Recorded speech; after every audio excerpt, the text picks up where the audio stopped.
To the crew's successful roll pitch maneuver at 30 seconds is AMT high. This notes that should we lose just one of the main engines, an alternate mission in low Earth orbit can still be achieved. At 1 minute 25 seconds, you'll hear max Q on PDL. This notes that reaching the moment of maximum dynamic pressure on the spacecraft. This event happens to be in line with a communication switch to another ground station, the Ponce de Leon Inlet Tracking Annex, located about 35 miles north of Kennedy. At 2 minutes 45 seconds, you'll hear SM primed, upper stage RCS ready. This means that the European Service Module propulsion system that's prepared for the next phase of aborts after the launch abort system jettisons, and the reaction control thrusters on the inner rim cryogenic propulsion stage that enable pointing and maneuvering are ready. At 3 minutes 50 seconds, you'll hear voice check on TDRS at the Kármán line. At this point, the launch abort system has jettisoned and revealed the Orion capsule underneath. This check verifies that the now exposed Orion antennas have a good signal over the tracking and data relay tracking and data relay satellites, which is part of a geosynchronous satellite network and the same assets that are used aboard the International Space Station. This communication switch happens to be at the Kármán line, a widely recognized boundary about 62 miles, statute miles, or 100 kilometers above the Earth's surface, where the air is too thin for conventional aircraft to fly and marks the point where our astronauts leave Earth and enter space. At 5 minutes 16 seconds, you'll hear the call 3-engine press. This notes that if one of the 4 main engines on the SLS core stage were to fail, 3 engines can carry the crew to a nominal main engine cutoff and proceed with the expected mission timeline. This is an important call that gives more assurance of continuing today's moon mission. At 7 minutes, you'll hear expect nominal shutdown. You'll hear this call should the main engine performance be as expected up to this point. Shutdown plans can vary and may impact G-forces experienced by the crew or future burn plans, but a nominal shutdown is more indicative of continuing the mission on the expected timeline. At 7 minutes 30 seconds, you'll hear AOA open. This notes crossing into a new abort profile. At this point, an abort would use Orion engines to escape the core stage, and the altitude and velocity are enough to make it one lap around the Earth and aim for a splashdown in the Pacific Ocean instead of the Atlantic. And then, of course, shortly after 8 minutes, you'll hear nominal MECO. You won't hear MECO right away. Teams here wait until the core stage has separated and the trajectory is confirmed as expected before that call to the crew. Now, this ascent profile is approximate, as there may be calls that move a few seconds depending on the trajectory, and of course these are the calls and times for a nominal trajectory. Teams in this room have been training extensively to prepare for any and all scenarios, and they are confident and ready to take this crew into space today. In today's pre-brief, the flight director, Judd Friedling, expressed his confidence to the team, citing the hundreds of simulations to prepare for this very moment. These are the calls you'll hear during ascent less than 3 hours from now, but now we'll turn our attention to the countdown to launch and send it back to you, Megan, at the Space Coast. Thanks so much, Gary. Now, one of today's 4 astronauts, of course, Canadian Space Agency astronaut Jeremy Hansen. Let's go now to Jasmine with her next guest. So much, Megan. Yeah, we're joining you live now from the Operations Support Building here at Kennedy, where crowds are starting to gather, and we're honored to have Lisa Campbell of the Canadian Space Agency joining us. Lisa, Jeremy Hansen is about to make history as the first Canadian to venture to the moon. What does that milestone mean for your agency? Thanks so much, Jasmine. It's wonderful to be here. It's such a special moment, both for our astronaut colleague Jeremy Hansen, but also for Canada. We're here because of decades of public investment in space robotics, in space collaboration, and so for our country, we're very proud. He's so ready. He's been waiting for this his whole life, preparing, training, and he's a wonderful example of Canada. Yeah, and that's a perfect way to capture Jeremy. He really has been prepping for this his whole life. This will be his first space flight. So what has it been like watching him become part of this Artemis II crew?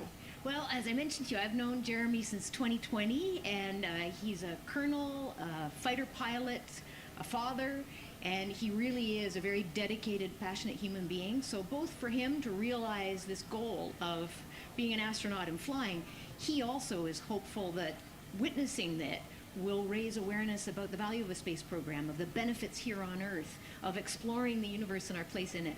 Wow, that's beautifully said. And really, this international collaboration has been going on for quite some time now. We've worked together in low Earth orbit and now going into deep space together. So why is it so important that we have these international partnerships? It makes us stronger. We can go faster and further together. Canada is one of the original signatories of the Artemis Accords, and Canada and the United States have been partnered for more than 60 years in space. Wow, that is phenomenal, Lisa. And this really is a team effort in many ways. We also have Jenny Gibbons. Yeah. She'll be listening in on Capcom. What is her role going to be like? So Dr. Jenny Gibbons has been training all along as the Canadian backup with the prime crew. Last night, she was in the Orion capsule checking out all of the communications, making sure all of the systems test out and work perfectly. And then she will be among the first lunar Capcom, helping the astronauts navigate during their mission. Wow, Lisa, that is so exciting. Any final words for the nation of Canada before today's mission? Just, we are so proud, so excited, and we can't wait to welcome Jeremy home. Oh, fantastic. Lisa Campbell, thank you so much for being here today. Thank you, Jasmine. Of course, and with that, let's get back to NASA's Megan Cruz.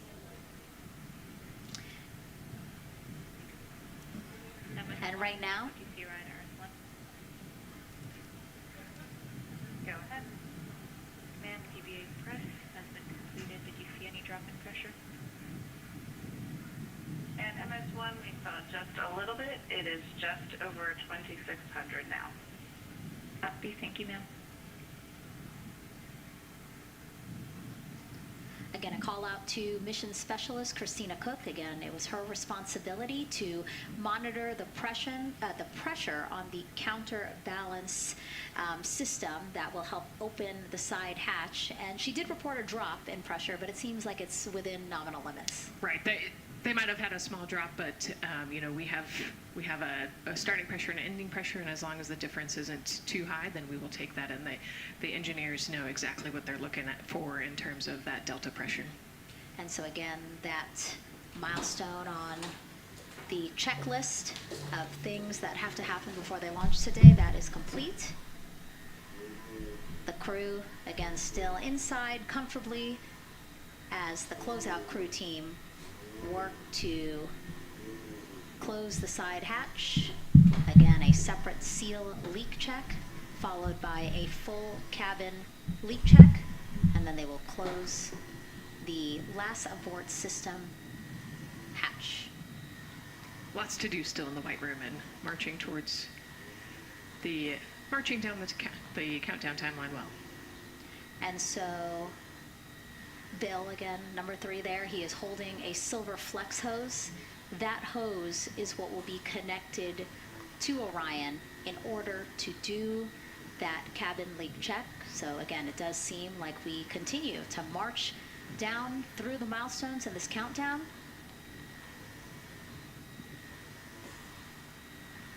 Hopefully lifting off today within our 2-hour launch window that opens at 6:24 p.m. Now, right now, people inside the Kennedy Space Center Visitors Complex are learning about this mission. There are great exhibits there about the rocket and Orion, and of course, our Megan Carter with the moon board. All right, Megan and Nicole, yeah, you mentioned that checklist before launch. That checklist is going to continue during the mission, as well as there are several vital objectives that we are hoping to accomplish with this mission. So we've talked about the rocket. We've talked a little bit about Orion. Obviously, during Artemis I, we had that test flight, and there were no humans on board. That is our one big difference for this one, and we are going to have that crew this time. So what are they going to be up to during this mission? Let me tell you just a little bit. Now, for Artemis I, like I mentioned, we were really focused on the SLS, making sure it had the power and capabilities that we needed. We were also checking out the Orion spacecraft in deep space environments, making sure that it was good to go. Now, for Artemis II, we are going to be taking the testing for Orion to the next level by adding that human component. So those test objectives are going to start even before launch. Like you mentioned, they are out there making their way through that checklist. But these objectives are going to start now. And and that includes safety. So one really great example of safety is going to be something called the egress baskets. They're out there in the spacecraft, obviously, and should a situation happen to come up, they are going to have something called the egress baskets they can get in, and those are going to zip line them essentially down to the ground within seconds to safety. Another great example of those safety procedures are going to be the LAS, or the Launch Abort System that I mentioned earlier. Just a reminder, that's the one that can pull the crew and capsule away from any danger within a few minutes of into the launch. Now, those are just a couple quick examples, but our recovery teams have been training extensively, quite a lot, to make sure that they are ready and prepared for any challenging situation that could possibly arise. All right. Several other objectives that we are going to be looking at are also going to be communication checkouts. That is going to be vital. I know we talked a little bit earlier about all the maneuvering that they're going to be able to do, but we want to make sure that they have full communication ability from space to ground so that we can fully support them here. We are also going to be checking out those life support systems. Obviously, we've talked a lot about the service module and what it is going to do for the crew, but we want to make sure that those life support systems are fully functioning, obviously, before we send them farther into deep space. That's going to be critical for them. So on top of being able to maneuver the spacecraft and check everything out, we are also going to be making sure that everything is fully functioning. So as you can see, big part of this mission is to make sure that the spacecraft, the hardware, and all the operations are working, and that the data is going to make sense. And speaking of recovery, we are also going to have the opportunity at Splashdown to recover that launch or that flight data, and we're going to be able to take that back, analyze it, and make sure there are if there are any enhancements we need or changes we need to make before our next missions, we'll be able to do so. So lots to do. They're going to stay very busy, obviously. And with that, I will turn it back over to you, Megan. 2 hours, 25 minutes and counting, and the crowd, check it out, continues to grow at our Banana Creek viewing location. They will have a great view of launch, and we will go back now to Leah Martin, who's standing with her next guests. Hey, Megan, yeah, we're surrounded by thousands of people, some here local from the Space Coast, but we actually have quite a few people who have traveled a pretty far distance to be with us today. I'm actually joined here by a group from the International Space Station Ambassadors Program who have come from all over the globe. Saku, you're here from Japan, you've come now from Mexico, and then we have brother and sister Cosma and Jesco here who are visiting from Germany. You actually told me that you participated in the NASA Rover Challenge in Huntsville. How was that experience, and how is it kind of participating there in Alabama and then being here today? So it is an amazing experience because you meet so many young people with visions, with dreams, with ideas, which inspire you and motivate you. And it's even better to be here now to see the SLS launch because we are going back to the moon, and that's what we're working for. Absolutely. And, you know, the Artemis missions, we talked a lot about the Artemis Accords and this being an international effort. You were actually telling me, Saku, that you're interested in becoming an astronaut with JAXA, pursuing your PhD to be able to do that. Tell me a little bit about that. Yes, actually, I applied for Japanese Aerospace Agency, the astronaut selection like 2 years ago, and then I didn't make it all the way, but I'm still working on it, and hopefully I can be at the launch pad sometime, and then I hope to go back to the moon and Mars, and yeah, I'm working on it. Absolutely incredible. And Val, you're here from Mexico. We were talking a little bit about women in space. This is a team who, you know, is predominantly made up of women. What is it like knowing that Christina is on that rocket right now, about to be the first woman to travel around the moon? I think that's such an amazing news. It's just so inspiring that we are taking the first black person and also the first woman to the moon. It's just the first step in humanity and a big step in equality as well. Megan, a lot of excitement here, not just in Florida, but from around the globe, and we're keeping our eye on that rocket, and we're ready to see it lift off. Thanks, Leah. Yeah, a lot of excitement, but also a lot of inspiration. Again, this is part of, or a big part of the reason why. 130.6. Good readback. Ops 1 voltage 131.3. I copy 131.3. Again, those numbers you hear, they're referring to specific steps in the launch countdown that the crew have to step through in order to get us to launch today. And so we were saying, yes, inspiration, a big part of why NASA does what it does. We want to go together and we want to explore together to learn more about ourselves and here on Earth. Yeah, humans, I think, naturally want to explore, and so going together, like Lisa said earlier, we're going to go farther and faster than we possibly can alone. And, what a way to celebrate that today. Yeah. Going back to the moon in the first time in over half a century. And we have that great shot there in our small box of the rocket on the pad, and at the very top there, our Artemis II crew. Right now, we know that the crew has begun, the closeout crew has begun doing that cabin leak check. So they are currently pressurizing the cabin, and it sounded like it would take about 6 to 8 minutes for them to get to pressure, and then they have to hold that pressure for 5 minutes, right? Yes, that's correct. Yeah, so there's quite a bit of volume. You know, we talked about it being a 6-person tent. I think it's 330 cubic feet. Don't quote me on that number, but they have to pressurize that capsule, and then, like we talked about, take that initial pressure, wait 5 minutes, and take the second pressure. Yeah, and then it takes about 6 to 8 minutes again to depressurize the cabin. So this process will take a few minutes. OTC ascent switch configuration complete. OTC copies. Thank you. And then after the cabin leak checks, then they will finally close the last abort system hatch. So again, chugging along in the countdown, really excited to, again, continue to hear the crew's voice inside Orion, stepping through all the procedures. Yes, it's exciting to hear them making progress, right? It's all good news hearing the crew talk to the ground and working together to get to the launch. And what I think is really cool is that this is the first time NASA is going to have astronauts in low Earth orbit, but also in deep space at the moon. So here's a message from some of the crew aboard the International Space Station right now. Hello, Megan, and a big hello to everyone around the world counting down together to the launch of this historic flight test. If we weren't in microgravity, we would also be on the edge of our seats. Here on the International Space Station, all of us are honored to have the chance to wish our fellow explorers Godspeed. Throughout human history, the moon has sparked our imagination, curiosity, and wonder. With our return to the moon, we're not only going to be learning about its history, the history of our solar system and of our planet, but also about our place in the cosmos.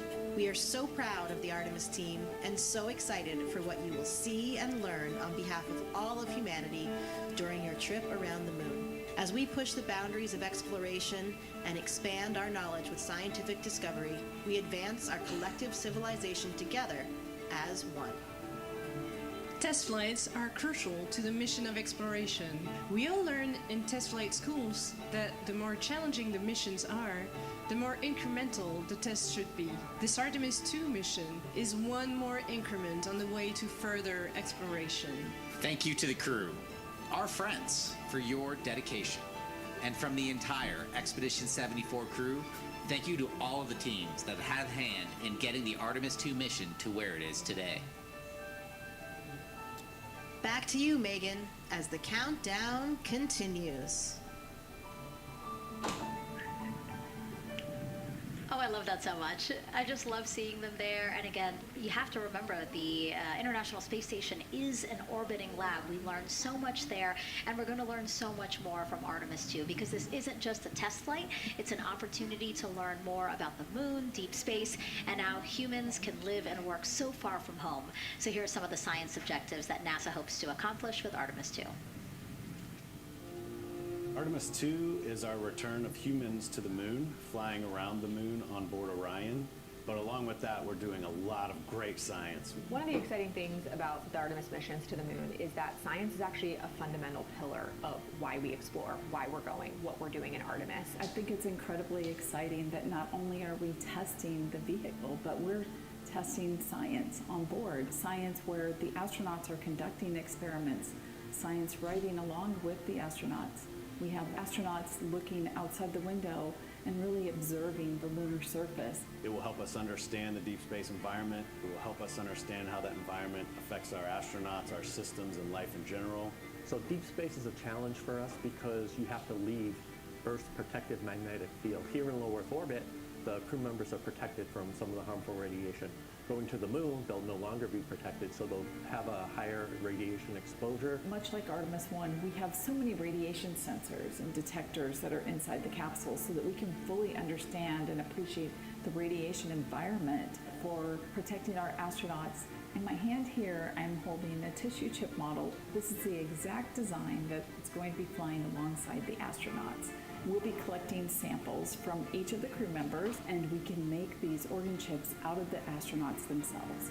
So every crew member will have their own avatar on board, and then upon return, we can evaluate that deep space radiation environment and what that compares to the astronaut themselves. Not only are they going to help change the course of medicine for the astronauts, but revolutionizing that on Earth as well. We're looking at sleep, we're looking at team dynamics, we're looking at how you interact with the environment.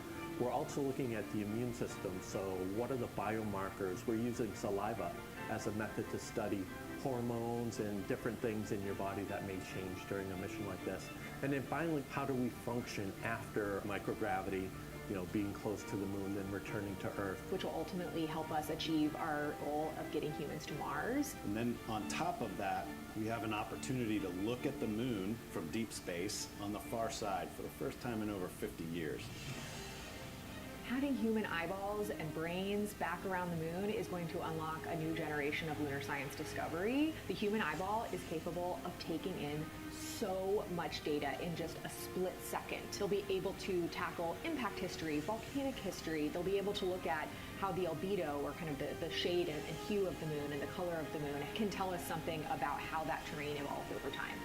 We're integrating science in ways that have never been integrated into human exploration before. We have a front room mission control flight controller position called the science officer. We have a brand new science back room where it's basically our brain trust of lunar scientists and geologists supporting the crews of the future. And Artemis II will allow us to really test how this works so that future missions are really set up for success. We'll also be deploying some CubeSats. They're small shoebox-sized spacecraft of their own. They're each provided by another country, one of our partners. As they conduct their research, they'll complement what we are doing at the moon with Orion. It is so incredibly exciting to be a part of this mission. And it has been, really one of the privileges of a lifetime. I can see the work I'm doing benefit crew members right now and benefit the crew members in the future. So it's incredibly exciting and it's very rewarding. As this rocket launches humanity off of the Earth, we'll be setting the stage through our science to prepare humanity to leave Earth and explore the solar system. And what we learn during this and future Artemis missions to the moon will eventually get us to Mars. Here's Jasmine Hopkins again, now with Nikki Fox, Associate Administrator of NASA's Science Mission Directorate. Thanks so much, Megan. Yes, we're back on the balcony now, joined by Dr. Nikki Fox. Nikki, in this nearly 10-day mission, we are covering a lot of science from CubeSats to tissue chips. What are you most looking forward to learning? Oh my goodness, I think for me the most exciting thing is actually being able to interact with the crew while they are flying, doing this historic journey on the far side of the moon. They are going to be seeing pieces of the moon that no human eyes have seen before, which is really spectacular. It's going to be an interesting trajectory. Some of it is in darkness. Then at the terminator, so in darkness they'll be able to look for like impact flashes and things when micrometeorites pummel that poor moon. And then at the terminator they can see shadows and interesting things, which kind of gives you depth perception. And then of course in the sunlit, picking out everyone's favorite craters. Also, if we launch today or tomorrow, they will see a total solar eclipse from the Orion capsule. How cool is that? That is very cool. We are thrilled for this Artemis II crew to be able to see the moon in a way that we've never seen before. What is so unique about that far side? Why are we going there? I mean, honestly, it's just, it is unique. It's very different to the near side of the moon. The actual sort of terrain, the morphology, it's very, very different. And so it will be very exciting to see that as we're going past that. Absolutely. And Nikki, we are performing a lot of science at the moon this year, actually, not just Artemis II. Can you speak to the commercial lunar landers we're planning to send? Yes, we are very, very proud of our commercial partners as they take our payloads for us to the lunar surface. And very excited, next one up is Blue Origin's Blue Moon Mark 1 going. It's got some science on it. It's got the scalps that went on the Blue Ghost. so we'll be able to sort of look at that plume as it's coming down onto the lunar surface, and then also the laser retroreflector that will be the array that's up there too. So even on that first test flight, packing it with science as much as we can. Wow, Nikki, so much science. It's hard to keep track of everything. But the unique thing about Artemis II is we're sending crew. Can you speak to the importance of the human element of science? Absolutely. I mean, we can program, like we do with our beautiful rovers on Mars, we can program them to do certain things, and it's what we think we need them to do. When you have an astronaut up there, they can make that sort of like really unique split-second decision. The thing I'm most looking forward to is when they think they're going to be looking here, is hearing one of them say, "Oh my goodness, look over there." And I think that's just incredible about how we do that. Also, flying our tissue chips with the astronauts, our Avatar experiment. Here we go, Avatar. Look at that. And that's got the tissue chips samples that matched to the crew, so we'll be able to monitor the effects of microgravity and radiation on that human tissue as we prepare for more and more missions to the moon for longer and longer durations, and then off to Mars. Wow, Nikki, so much science ahead of us, but first we have to launch. Thank you so much for being here today. Thank you so much. Go Optimus. Of course, go Artemis. And with that, let's turn it back over to the countdown with NASA's Megan Cruz. Nikki is so fun. She has so much energy and so much passion about the science. And again, yeah, it's just so important to remember that so much science is happening with this mission. It's not just to test out the hardware and the life support systems. Yeah, you saw the science video, and then we talked to Nick. Man, there's so much going on, right? We talked a little bit about the lunar observations that we're going to do, and then she talked about, made a really great point about the human eye can pick things out that a camera or a robot can't necessarily pick out, and so that's why we're sending humans. But also, we're not just doing the lunar observations. The Avatar, that's a really cool experiment. They took blood samples from the crew, and then they used those stem cells to make bone marrow and create those little Avatar chips, which is so feels like scientific, sci-fi movie stuff. Yeah. But we're going to look at radiation. We're going to look at all sorts of different scientific experiments. We got the little CubeSats. We're going to go look at space weather. Lots going on. Yeah, even collecting some of the astronauts' saliva. You can learn a lot about the body through the saliva. So just really a lot in a small amount of time in a small capsule. Yeah, scientific discovery. That's why we go back to the moon. Yeah.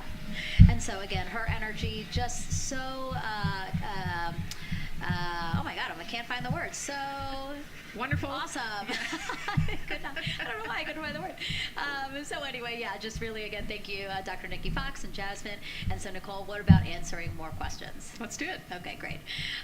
First one, what was the word I was trying to get at? No, I'm kidding. Let's have the first question up on the screen now.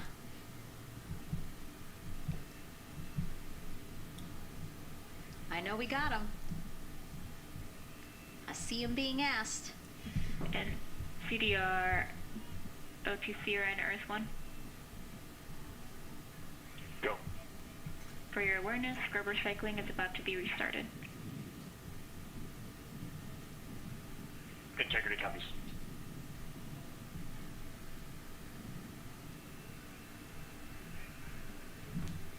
All right, let's try that again. Can we get the next social question, please? What are the G-forces experienced by the Artemis astronauts during launch and reentry? Ooh, these are actually pretty similar to, a Dragon launch or a shuttle launch. We have to accelerate to get out of the Earth's atmosphere, and then, we talked about the secondary burns that they will do to get away from Earth, but for me personally, I've kind of felt like we got slingshotted off the Earth is how I like to describe it. So, you get set back in your seat and the G-forces are into your chest. CDR OTC Orion Earth 1. Go ahead. And leak check complete. The cabin is going to be vented to flight pressure momentarily. Integrity copies. That's fantastic news. Yeah. Again, so the spacecraft is holding pressure as expected, and so now they will depressurize it, which will take about 6 to 8 minutes. Exciting. Yes. Yeah. Go ahead, Nicole. Like we talked about, continuing to march towards the launch. So the G-forces are into your chest, and it's kind of a slow build, and you can get all the way up to 4.5 Gs into the chest during the launch, and often they have to back off on the thrust a little bit so that you don't get too high in the G-forces, and especially as we go through kind of max Q or that max aerodynamic force, so as they get through the thicker parts of the atmosphere.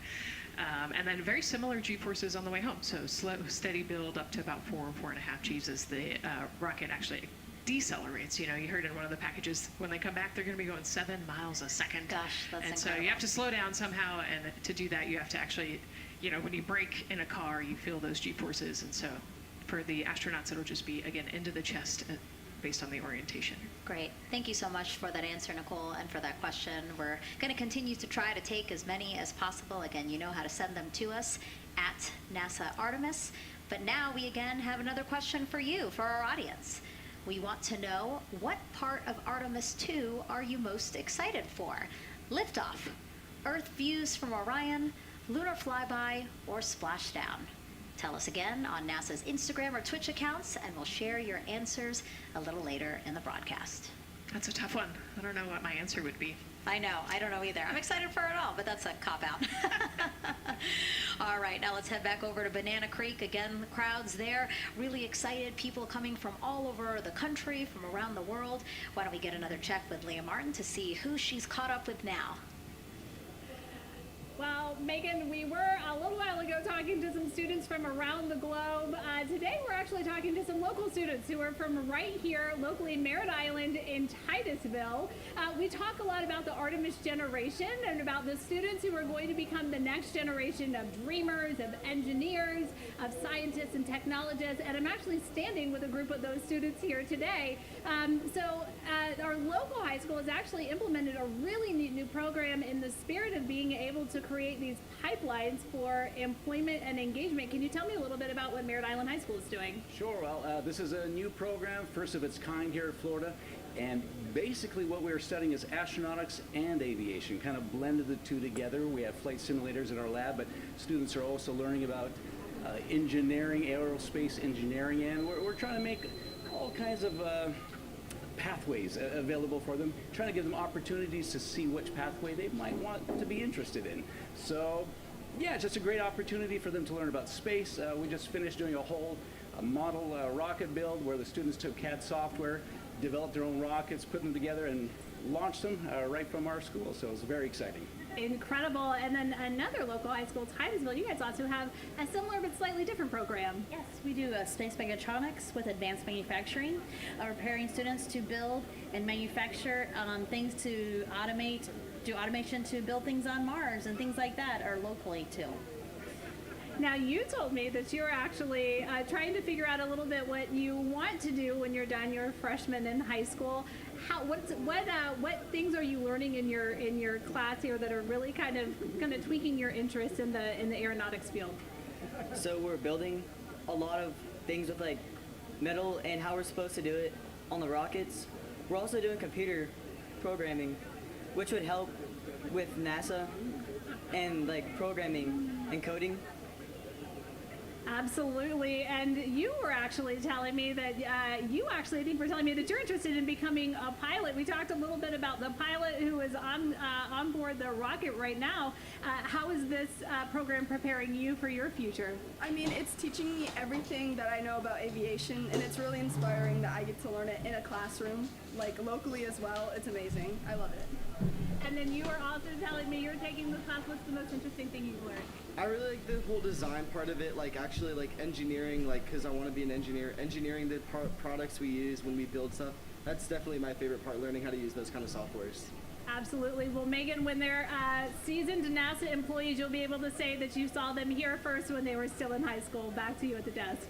I can also say that they have fans. Nicole Ayers here. As soon as that girl said that she wants to be a pilot, Nicole went,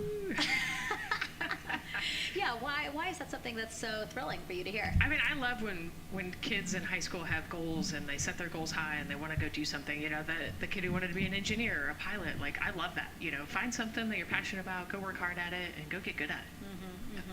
Yeah, and speaking of passion, I mean, we definitely have a whole bunch of people here passionate about what NASA is doing here. Again, the lawn behind us just filled with media from around the world, making sure that they can help tell our story to everyone who is interested in hearing it. So Back here in Florida, of course, we have NASA leadership also keeping a close eye on launch operations. Let's go now to Jasmine Hopkins, who is standing by with Lori Glaze, Acting Associate Administrator of NASA's Exploration Systems Development.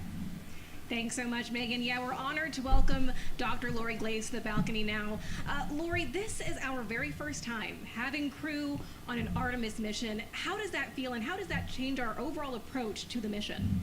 It's a really good question, and it really came home today when we were watching the crew walk out, and then we saw them get into their van and go out to the pad, and we've been watching them getting into the crew module. And so we've really put an enormous amount of rigor into assuring the safety of our crew.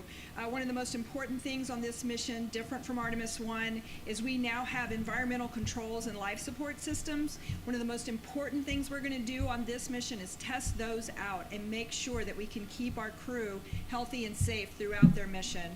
We also on this mission have an activated launch abort system, which we had the system for Artemis I, but it wasn't active. But we definitely had that active on this mission, and we want the ability, again, if something goes wrong, to be able to have that ability to abort and get them back to the ground, again, safe.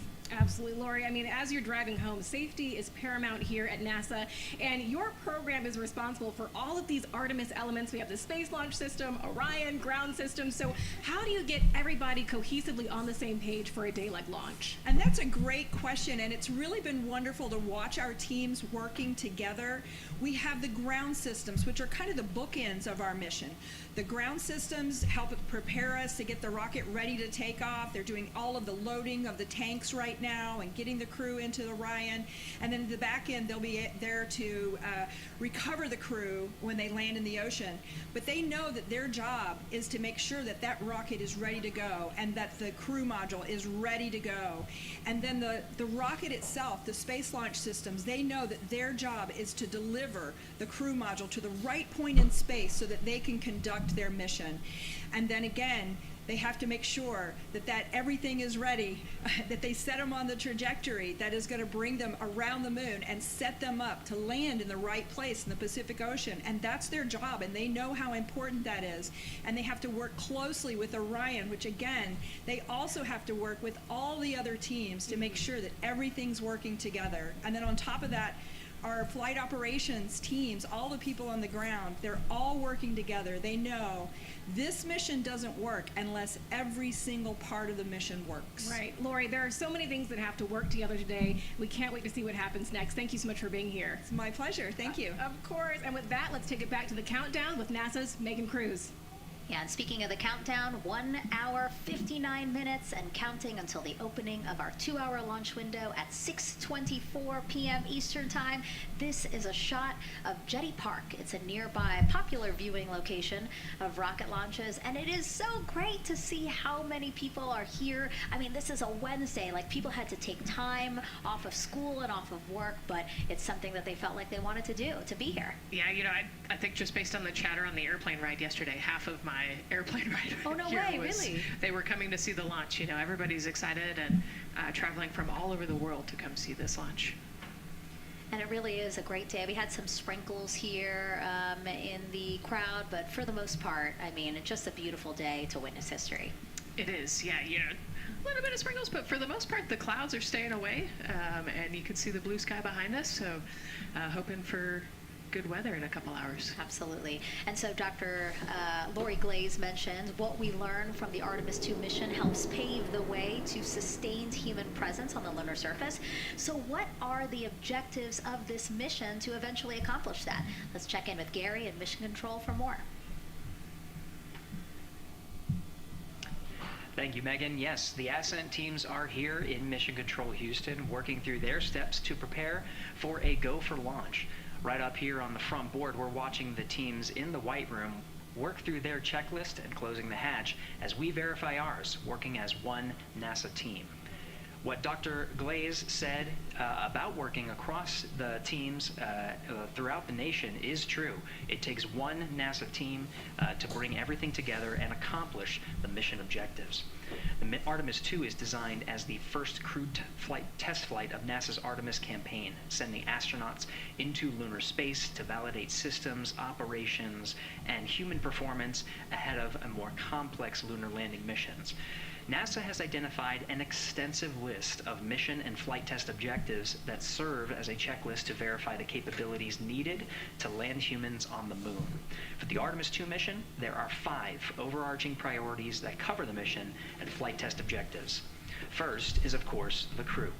As the first crewed mission inside the Orion spacecraft, this mission serves to demonstrate the capability of safely sustain the flight crew throughout the mission, including launch, the deep space component, and return. Number 2 is systems. This mission brings it all together to validate the performance of all ground and flight systems needed for a long-term lunar campaign, from launch infrastructure to spacecraft operations in deep space. Third is hardware and data.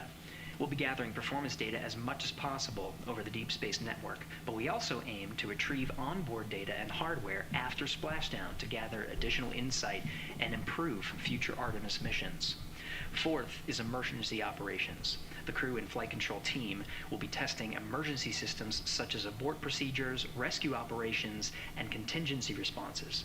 During the flight, astronauts will rehearse a number of these procedures to ensure that in the event of a real emergency, the planned procedures and operations are sound. And finally, there's subsystem validation. Engineers will be verifying subsystems across the board to ensure reliability across life support, propulsion, avionics, and navigation systems aboard the Orion spacecraft. Human spaceflight is a complicated endeavor that requires precision and competence across all disciplines. You may hear the phrase, human spaceflight is the greatest team sport, a few times in today's coverage, and it's absolutely true. Not only does it need mastery of specific components, but the integration extends across thousands of people and facilities around the world to come together and make it all work. A lot of the work from many people has led to this moment, a rocket at the pad with humans on board, ready to put everything we worked for to the test.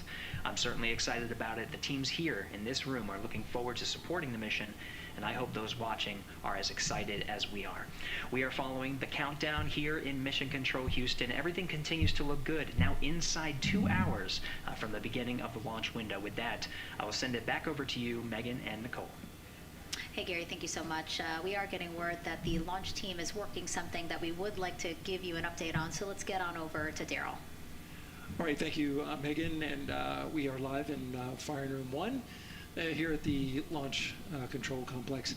Yes, we are currently not working any constraints with regards to the rocket or the ground systems, but the launch team has been made aware of an issue that the range is working, and currently they're monitoring that work that is going on over at the range. We understand that that issue is related to the flight termination system. Now, the flight termination system, just to give you a quick explainer, every rocket has a flight termination system. It's the system that the Eastern Range here uses in order to send a destruct signal to a rocket in case it veers off path. So it's a very critical, important safety component in terms of how the range keeps the public safe here. We understand that the flight termination system, they're working on an issue.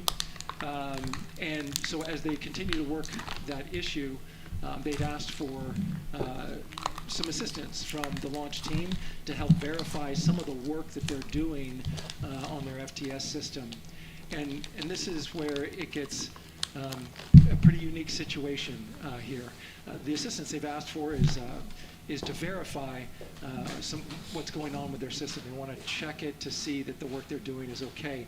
And in order to do that, the FTS console operator inside the firing room has been asked to help them verify it, and the way that they're going to do that, and the solution that he proposed to check and verify the system with the launch director, and she gave the approval, is to go get a piece of heritage equipment from inside the VAB that was used during the space shuttle program.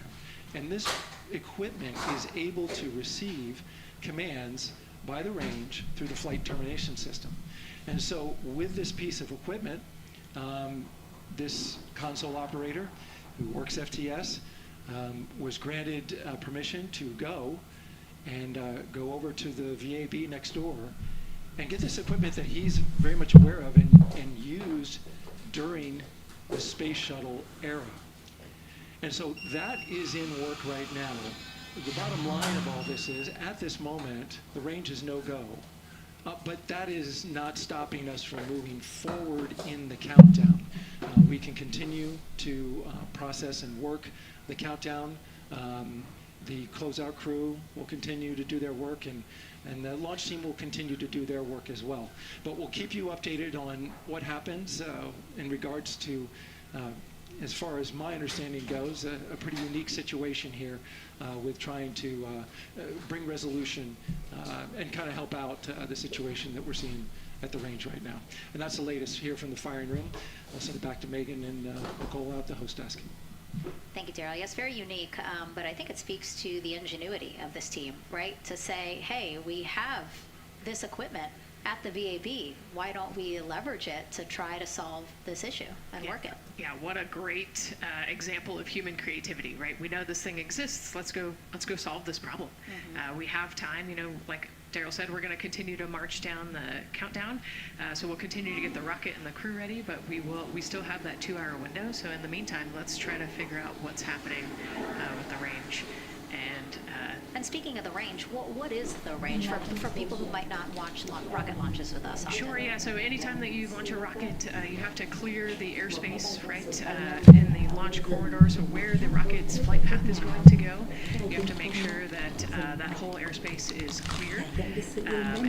So we actually have assets, the Space Force helps us out with this one, but, we want to make sure that there aren't airplanes in the way and there aren't other, maritime assets in the way or things like that, so that there's a whole group of people. We talked to, actually Gary said it great, right? It's a huge team sport, and so there's a whole group here on the ground that is monitoring that launch corridor to make sure it's clear and ready to go.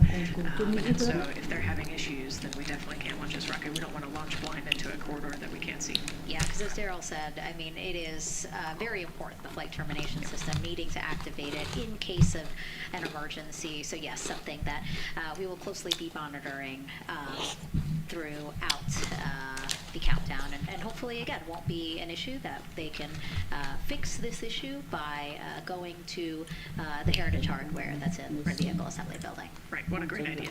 Okay, so again, under 2 hours from the opening of our 2-hour launch window, 6:24 p.m. Eastern Time. The crew, as you can see there, inside of Orion, relaxing, getting updates from the team, but also just getting in the right headspace for hopefully launch today. Let's learn a little more about each of them now. The moon, to me, it's the thing that connects me together with all the other humans in my life. I remember being a little kid lying in bed at night and just looking out at the moon in whatever phase it was in, and I was thinking, man, my friends that live like 20 miles away, they can probably look out and see the same exact moon. And then when I was in the Navy and I would look out at the moon and I'd be halfway around the planet, and I would think, man, my brother can see that moon where he is, and he's halfway around the planet from where I am. To me, it's a connection of life on Earth. We can all look up and see that moon, and it's always changing. The moon is never the same 2 days in a row. I love that. My name is Reid Wiseman. I'm the commander of NASA's Artemis II mission around the moon. I grew up in a little town just north of Baltimore, Maryland, about 20 miles north of the city.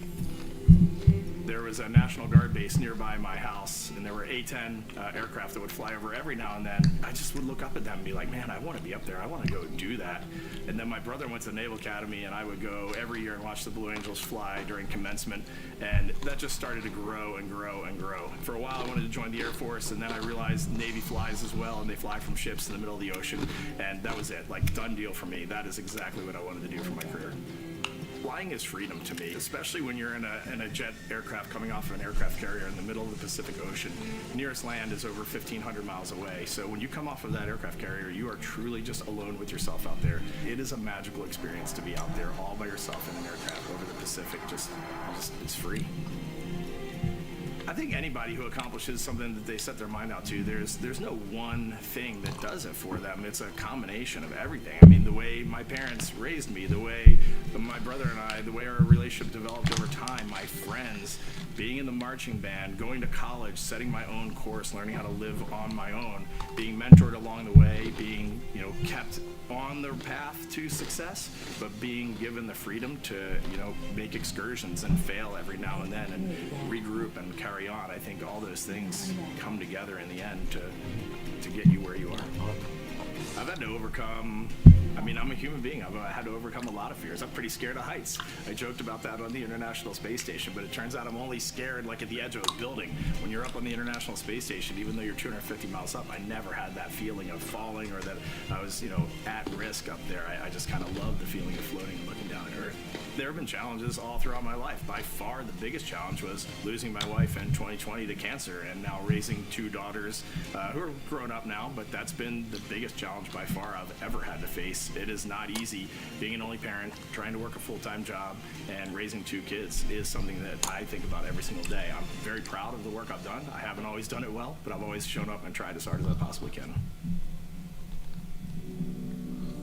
I do wonder what it's going to be like when we are really far from Earth and can see it. The sensation of being so far away from everything that you know. I had that sensation on the space station the first time I got to sit in the cupola for a really long time. So I can only imagine what that's going to be like from 200,000 plus miles away. My name is Victor Glover, and I'm the pilot for NASA's Artemis II mission around the moon.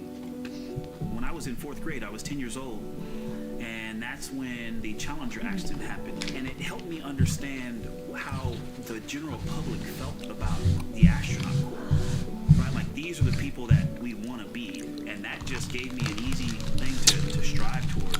The biggest fear that I've had to overcome in my life is doubting myself. Going to college when no one in my family had gone to college was a huge risk. I had more confidence in my athletic ability than in my academic abilities. I could play football with those college students that I saw on TV. But my classmates that I saw in the lab and around the University Union, I didn't know if I had what they had. I think addressing that self-doubt was a part of, swinging for the fence and trying to go get an engineering degree, not just go to college, but get an engineering degree and then go do something challenging and technical like flying. Apollo is known for sending humans to the moon. Artemis has an opportunity to continue the Apollo story, but I actually think it's important for this story to stand on its own. Artemis is a new program, and we're trying to do new things, and it's great to compare and contrast. When you look at our spaceship, you can see parts that were designed, built, and integrated in another country. When you look at our crew, you see that our crew is international. There are also men and women, and I just think that comparing and contrasting makes the story even richer. The piloting role specifically, I will have an hour and a half or so where I get to fly the spacecraft by hand. We haven't flown that many spaceships, and so the ability to fly one actually in space on a test mission is just a really unique opportunity. I can't tell you how I'm going to feel when we fly by the moon and see the moon up close and the Earth from 250,000 miles away, but I don't use the word excited because I'm focused. What we do, this is very serious and it's very risky, and we are all intimately familiar with that risk. And so if we go out there and we're successful and we can pass that baton on to Artemis III, that's something to really be excited about. I tell a story, which is one that my dad told me before the Apollo missions when he was just a very little boy. He was looking up at the moon with his mom, and his mom said to him, "Don't worry, Ronnie, we'll never get there." Fast forward maybe 70 years later, it's his daughter that's actually going there. And I think that long arc is something that we can all learn from.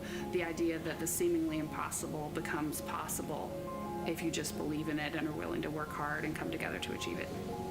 My name is Christina Cook, and I'm a mission specialist for NASA's Artemis II mission around the moon. When I look back at my dreams as a kid, I definitely never thought I would actually get here. I was very pragmatic.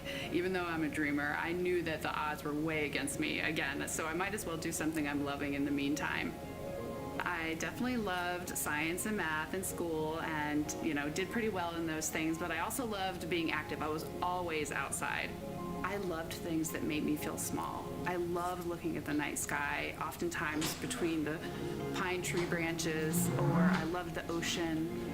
North Carolina also has mountains, and when we would go there, I just loved the vastness of all of those things. I loved how they made me feel and what they made me think about, and the vastness of the universe and how much out there was to learn. I'm drawn to exploring. I'm drawn to challenges that involve both mental and physical, and I'd much rather be solving problems wearing a whole lot of equipment and in a harsh environment, and that's just something I've carried with me ever since I was a kid.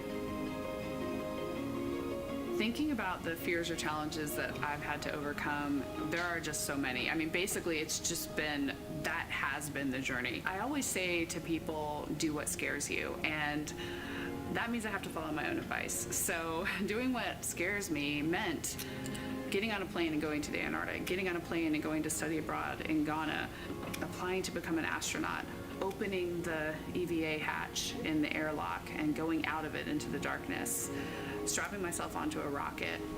And so for me, I think that no matter what the challenge, recognizing that if people believe in you and you believe they believe in you, the challenges seem always a little bit easier. To me, the moon, it represents history. It is a witness plate. Everything that's ever happened to the moon is still written on the moon. Every single person has looked at the moon their entire lives. We see the same moon. That's something really special. It's just the epitome of a symbol of something that's in each of our hearts, but that's also represents exploration and reaching. I have this very distinct memory of seeing an image of an astronaut standing on the moon.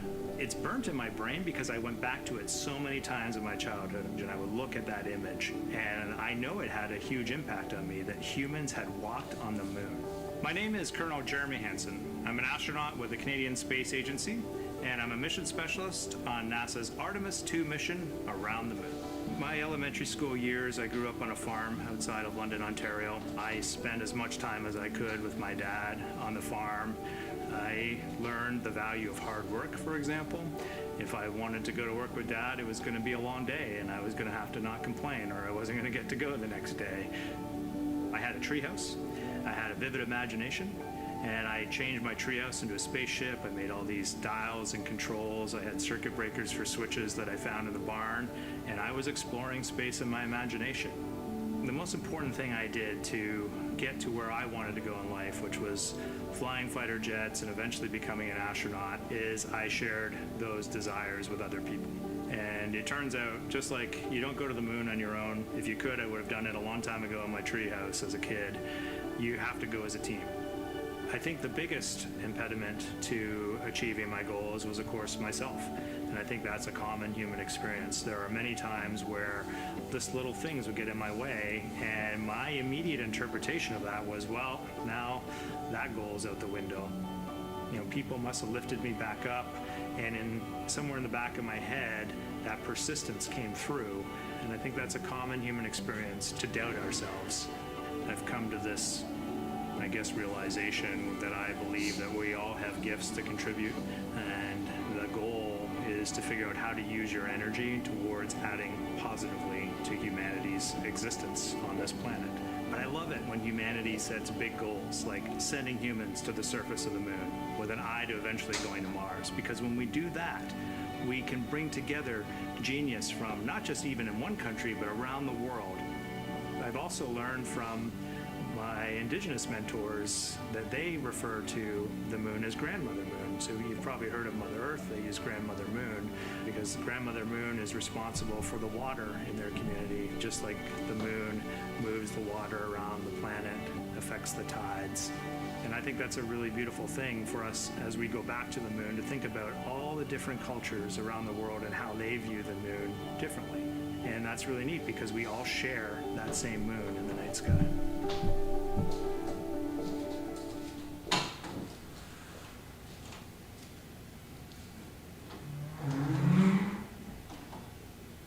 1 hour, 38 minutes and counting until the opening of the Artemis II launch window today, 6:24 p.m. Eastern Time. And we are looking at the rocket and Orion out on the pad, historic launch pad 39B here at Kennedy Space Center. What a great view, Nicole. Yes, it is. You know, we can see the clouds out in front of us, but they are to the west. And you can see that there's some blue sky peeking through behind that rocket, which is good news. And more people continue to come on center here. About a couple of hours ago, folks with special passes to come on center were allowed to start driving on with family and friends. And of course, we have media growing by the moment here at the press site here at Kennedy Space Center, setting up their cameras, setting up tents, interviewing folks. Again, this great jib shot that we have from our camera here showing all the interest that we have here at the press site. And actually, even to the right of us, so camera left, no, sorry, the right of your screen, left of us, plenty of other people there, set up with their own tents, broadcasting to their own viewers. And so again, just really cool to see everybody wanting to share in this moment. Yeah, I mean, how many media tents we can see from here. It's a beautiful thing. Yeah. I think it's important to share this message with the whole world. Yeah. And so let's take a look now at people who are watching in other parts of the country. We have this shot here from the U.S. Space and Rocket Center in Huntsville, Alabama. Oh man, look Just at that. Kidding. Museum of Flight, Seattle, Washington. So sorry. Hello to you over there. Sorry, I thought that you were in Alabama. But here you are from Seattle, Washington. Again, the Museum of Flight. They must have had a special event to bring people there to watch, as well as a special event here. Now, correctly, the U.S. Space and Rocket Center, Huntsville, Alabama. Of course, they would have a lot of people here, and I'm sure this crowd will grow when we get closer to launch. Marshall, the home of the SLS rocket. Yes. Yeah, this is a great shot. You can see all the people there, and obviously you've got quite a few artifacts in there as well. Oh, now they know. Yeah, now they know. They're on the broadcast. That's too funny. Awesome. Hey, listen, it's all right. We can sit and chill until we wait for the opening of the window. No, there they are. Yeah. Everybody's excited. Thank you guys for showing us your excitement. I know deep down it was in there. It's just that you felt like sitting at the moment, and that's all right. There's a little delay. Yeah, that's all right. Well, thanks so much to those supporting these watch parties and bringing them to us live here.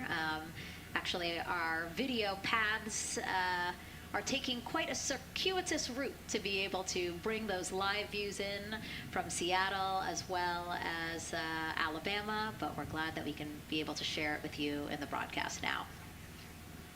And so why are we going to the moon? Why does NASA want to build a moon base there? Here's Megan Carter again with our moon board.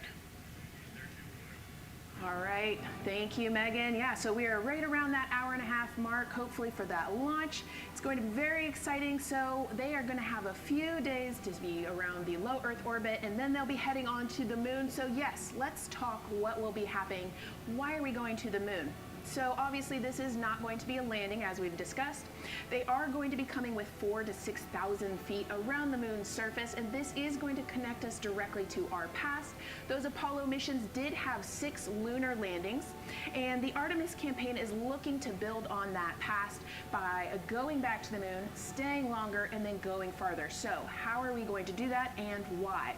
We have obviously talked a little bit about that lunar South Pole, and we are focused specifically on the far side of the moon for this one for a specific reason. You might have guessed we're going to be looking for some resources especially, and that's going to be water or water ice.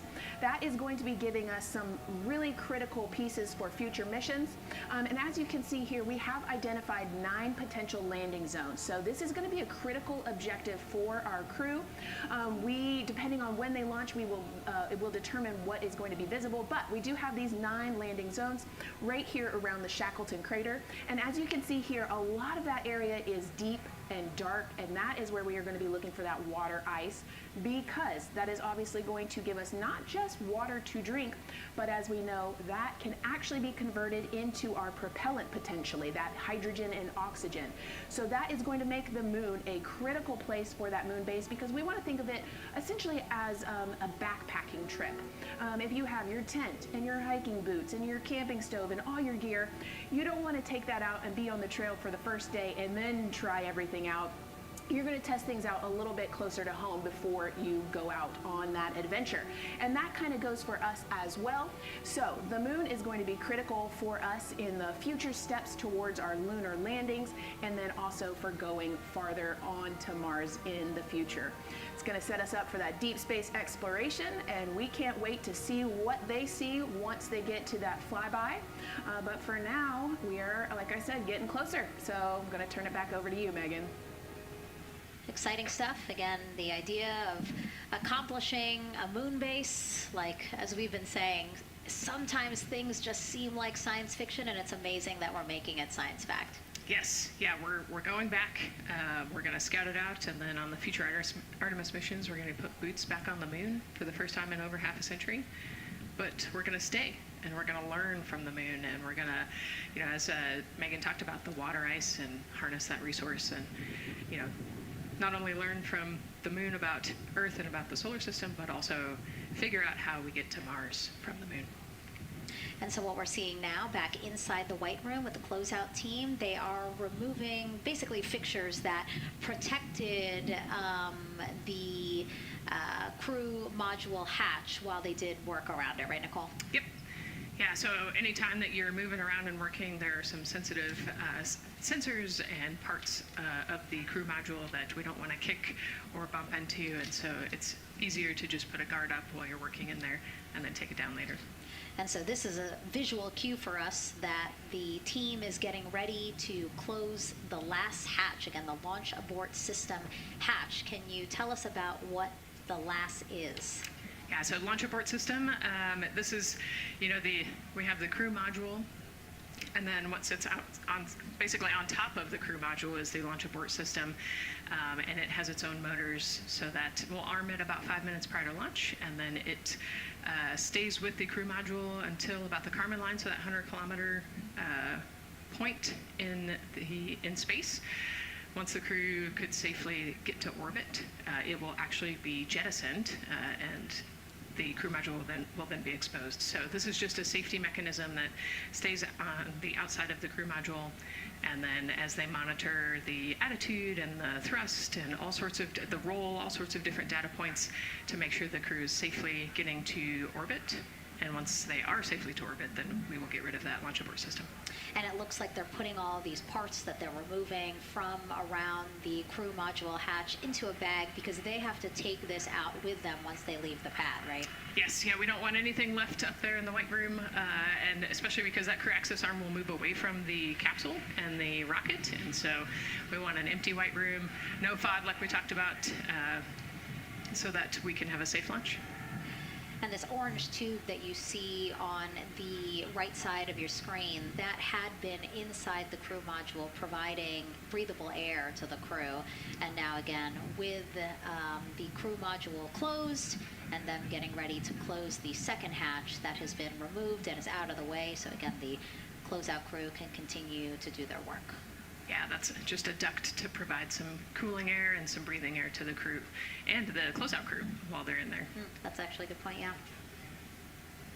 And so as we continue to watch the crew prepare to close the launch abort system hatch, why don't we take a look at the crew's mission patch?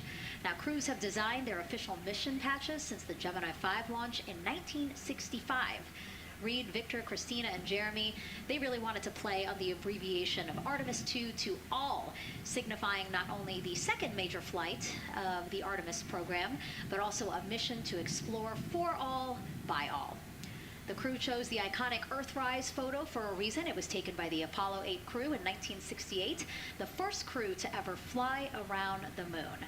The mission was to prove teams then were ready to land on the moon the same way Artemis II hopes to fly around the moon ahead of a lunar landing with Artemis IV. This time, as we've been saying throughout the broadcast, to stay on the moon and pave the way to Mars. Yeah, we talk about incremental steps, right? And so Artemis II is very similar to Apollo 8 in terms of that increment. They're going to fly around the moon and set up the rest of the Artemis program for landing on the moon, but also with a nod towards the fact that we do this for all humanity. And I love the thoughtfulness and how much importance they put on their patch design. Another camera angle of inside the Orion spacecraft. I was going to say, we might be able to see Rise, but I think it's right behind Reid's foot there. And so to orient people again, so basically we have Christina in your upper right-hand, Christina in your upper left-hand corner. Then you have Jeremy below her. And then the feet you're seeing, those are Reid's feet.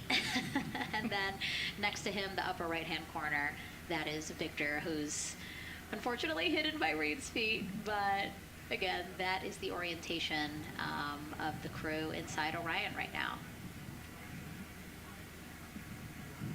Now, earlier this week, the crew got to stick their patch on a wall just outside the suit-up room. You can play that video there now. You can see that crews have been doing this as part of a pre-flight tradition again. Wow, Reid just making sure that thing won't come off. And so now Victor is signing there, followed by Christina, and then Jeremy. That's a fun tradition, and your patch is up there too. It is, yeah, ours is on the left-hand side there. It's a fun tradition. This is a really fun day too. You know, they did this a couple days ago, but it's just another step that makes it a little bit more real that you're going to be launching soon.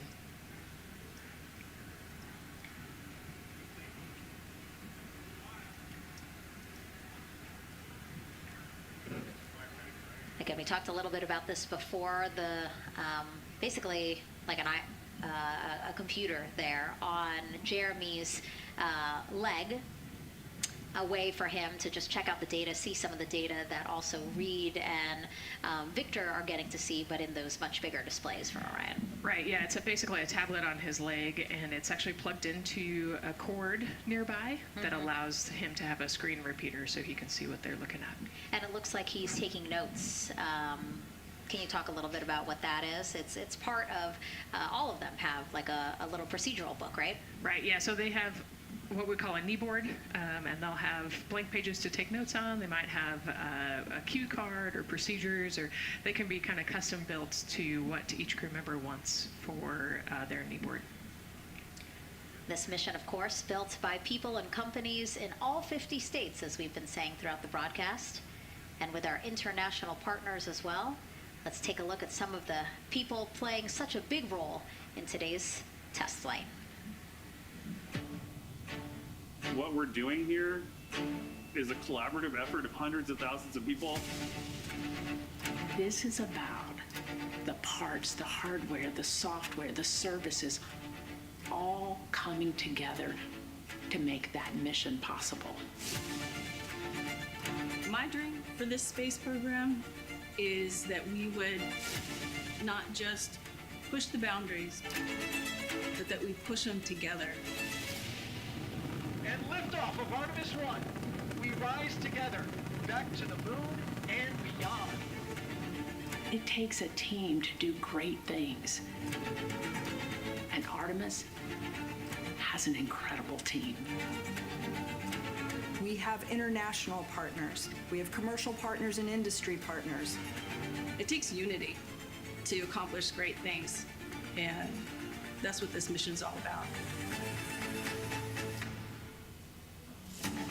We're not sending our money to the moon and lighting it on fire. We're putting that money right back into the economy in ways that benefit everybody. So every dollar that comes out of the Treasury that goes to support this mission goes back into the Treasury 3 times. What is very important to me is that we do it the right way, and that we do it with our values, that our industries grow, that our communities grow, that our families are healthy and safe and have amazing things to work on. Then we're going to build machines to go even further onto Mars. That is our generation, the Artemis generation, that defines the starting point of our exploration future. I just want to say thank you to all of the hands that have touched a part of this program and the hearts that have moved everyone to this goal, because we're going to the moon and we're going beyond. One team. One team. One team. One dream. What I really like about that package is, again, just reminding people that this is spurring so many jobs across the country. Yeah, across the country and across the world, right? The whole world has a part of this. The Artemis Accords are signed by over 40, 50 different countries. And so, yeah, we're taking all of the taxpayers' money and we're putting it right back into the jobs here in the U.S. And the money, too. You know, when we have more disposable income because we have good paying jobs, that's money that goes back into our economy as disposable income. So really, it is just an ecosystem that NASA is proud to be a part of. Right. Not only is it about the money and the economy, right, but it's also about the science and what we're going to learn and exploration. You know, on top of all of those things, we benefit the economy as well. Obviously, Nicole is a wealth of knowledge. We're very lucky to have her. We're going to be tapping into that knowledge throughout the broadcast, and we have been for now close to 4 hours. So thank you, Nicole. I hope you're holding up okay. Yeah, I'm loving it out here. Let's learn a little bit more about Nicole.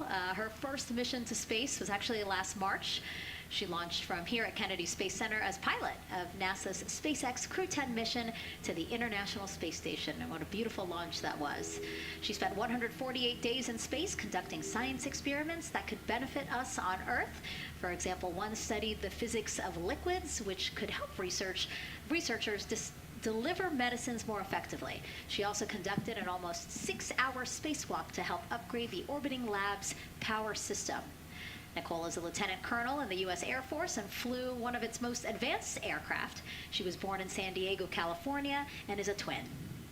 That's a cute photo of the two of you. Oh, that one too. Young explorers, yeah. Yes, yes. That's so great to just see how far you've come. Again, I think that speaks to what we've been saying. Like, you know, just if you're passionate about something, go for it and see where that takes you. Yeah, I think that's a great example. You know, I was a serious little kid with really high goals and, you know, just kept working hard and never got bumped off the path and ended up here. You know, I think it's a testament to the human, like we talked about, you know, if you're willing to work hard, be a good team player, you can really get anywhere you want in life. And that's what I love to talk about. Christina has mentioned similar things, and so it's been kind of a theme for the day. Yeah, definitely a theme for the day, a theme for the team. The team has said the same, the crew has said the same sort of things. So absolutely, Nicole, thank you so much for being here. And hopefully only a little bit more until launch today. Hopefully. So today's Artemis II test flight will mark only the 7th time NASA astronauts will launch on a new NASA spacecraft designed for crew. And then controlling the flight will be Mission Control in Houston. Our Gary Jordan is inside with flight controllers. Hey, Gary. Hey, Megan, you are right. This is a significant milestone, and we may be putting the names of a few more astronauts in the history books today. The Artemis II crew is set to launch today. Will join a select list of humans to fly in a spacecraft for the very first time. And Artemis II, like missions before it, is a test mission. During ascent, the crew and the teams here in the room are prepared for a variety of scenarios. Some of these will be called out directly by Capcom Stan Love during ascent, and some are a little more subtle. These calls can be split into 2 categories: alternate main engine cutoff or MECO targets, and aborts. First, there are 2 alternate MECO targets, or AMTs. These note milestones to give flight control teams and astronauts an idea of what would happen after that moment should the core stage lose one of the main engines. First is AMT low. You won't hear it called out by the crew or Capcom, since this happens right at liftoff. If the core stage loses one engine at this moment, an abort once around option could be made at main engine cutoff, meaning the crew could target a splashdown in the Pacific. The second is AMT high, which would be called out by Capcom's Stan Love around 22 seconds. After this moment, if the core stage loses an engine, we can still pursue an alternate mission in low Earth orbit to accomplish some of the test objectives. And at about 5 minutes, 16 seconds into the flight, you'll hear the call 3-engine press.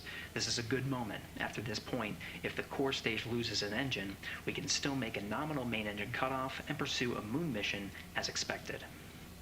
Again, these MECO targets give the flight control teams and crew an idea of what lies ahead should one main engine be lost, but assumes we are otherwise continuing to a main engine cutoff target. This differs from an abort, where the Orion capsule separates from the Space Launch System prior to the planned separation time. There are abort options at every moment that integrity is attached to the Space Launch System, from the pad to more than 3 hours into the mission. During the first 8 or so minutes of powered flight, there are 3 abort options.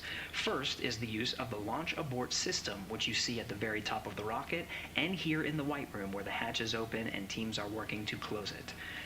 This particular abort capability can be used from here at the pad through roughly 3 minutes and 22 seconds into the flight. Next is an untargeted abort splashdown, or UAS. This uses Orion's service module engines to escape the SLS and becomes available immediately after the launch abort system jettisons. Third is an abort once around, or AOA. You'll hear a Capcom Stan Love call AOA open around 7 minutes 30 seconds into the flight. This also uses the service module engines, but the burn profile is a bit different to aim for a splashdown in the Pacific after one trip around the Earth. NASA's expedited recovery teams are staged off the coast of San Diego to get to the crew and integrity quickly for this abort option. An AOA option continues to be available until solar arrays are deployed on the Orion service module a little more than 30 minutes into the mission. At this point, an abort to orbit, or ATO option, becomes available until separation from the upper stage around 3 hours and 23 minutes. Mission profiles can vary depending on when an ATO is executed in that window, but with power being drawn from solar arrays, it buys more time for astronauts and flight control teams to make decisions and stay in Earth orbit, return for a splashdown, or continue to the moon. The Artemis II crew and flight control teams are well trained on all of these scenarios, and the calls you'll hear to the crew on Orion to Earth may help them be in a ready state for whatever challenge may come their way. At this time, we're not tracking any significant issues here in mission control in Houston, Texas. That would be showstoppers for today's launch.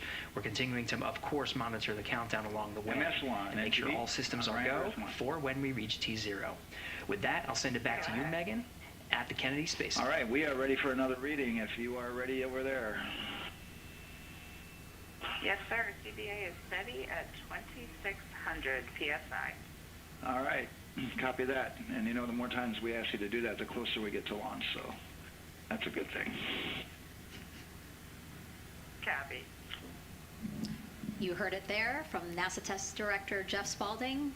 The more that they keep on asking her how the pressure is holding in the counterbalance assembly mechanism is a good thing, because it means we are getting closer to launch. So that's amazing news over the loops that we just heard on Orion to Earth 1. Again, that communication channel with the crew. But now I want to get back over to Daryl with the launch team. He has an update now on the flight termination system that the team was tracking. All right, thank you very much, Megan. We're getting an update now from the launch team as we speak.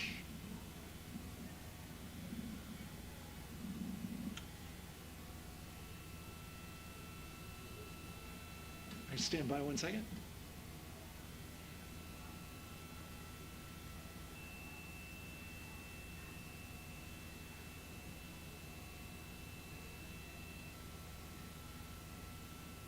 Okay. Sorry about that. We were just getting an update, in fact, about what I was about to report out on the range, and the good news is the range is go.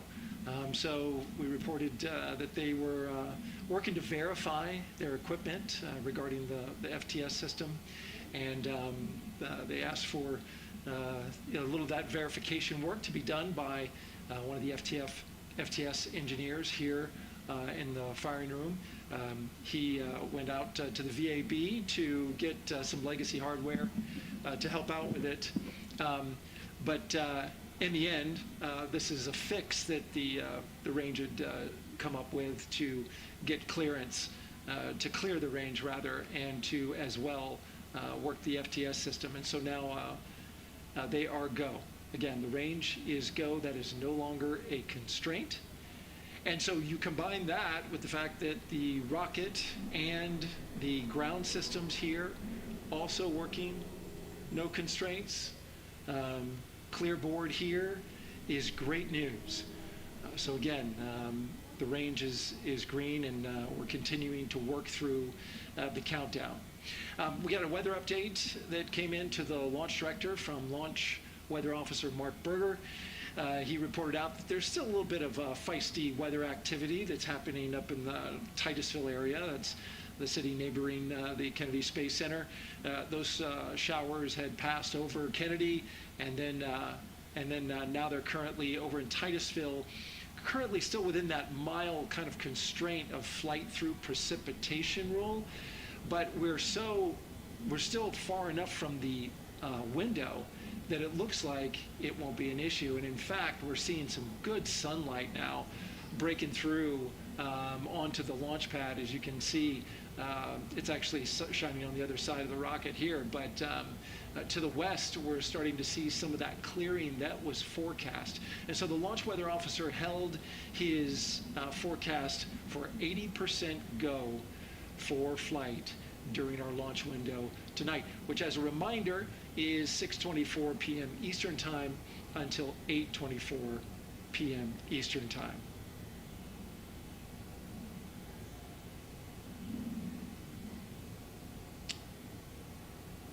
And we're also hearing that the last hatch closure, as you can see in the bottom corner of your screen, they're starting to work on that. That's the launch abort system hatch.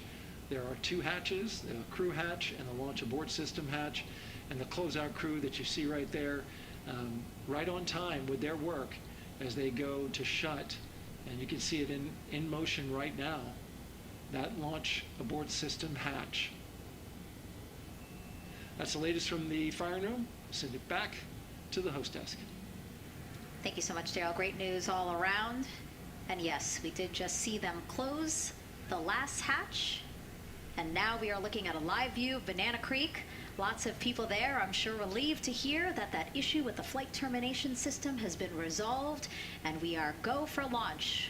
Go for launch from the range, go for weather, and go from all of them, I would imagine. Yes, it's going to be exciting. The crowd is building, and as Daryl said, you can start to see the sun poking out here, and we can see all the clouds are moving north and moving away from us, so it's all good news. And so, as we know, we have our Leah Martin down there at the Banana Creek viewing location, and she's standing by with some other guests. Hey, Megan, I don't know if you heard that huge cheer just now. If you heard a big rumble, as soon as Daryl said that the range was clear for launch, everybody clapped. It was super excited as we get to do some final countdowns. Standing next to me, I have Hudson and Maddox, the son of brothers here. And I asked you a little bit earlier, how excited are you to be here for launch? What did you say? I'm very excited. It's our mom's birthday, and, you know, not a better way to celebrate right now. I asked you on a scale 1 to 10, how excited are you? What'd you say? 11.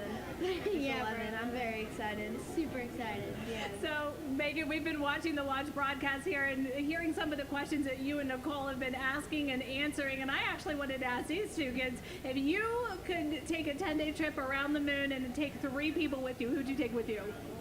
Well, I'd take my dad and my mom. And, I mean, I don't know. Probably my best friend. I'd just say one of my friends, you know. Oh, one of your friends. So brother got left out. Who would you take? That was just what I was thinking. My dad and my mom and my best friend. That's a pretty good answer. Your brother can get his own trip to space, right? Yeah. So I'm actually joined here also by Dad. Now, you were sharing with me that a lot of the work that you've been doing over the last several months has been prepping the launch teams, our engineering teams, our ground systems teams, to get ready for launch, to be mindful and to be in this moment. How does it feel to be standing here knowing that the people you've worked so closely with are doing what they're passionate about, or doing what they were born to do, moments away from launching this rocket?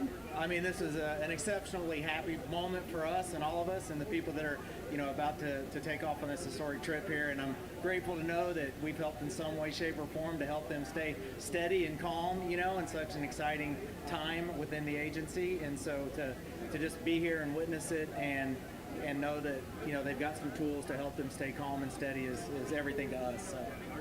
Fantastic. Well, Megan, we are standing by ready to go, and we're ready to cheer this team on.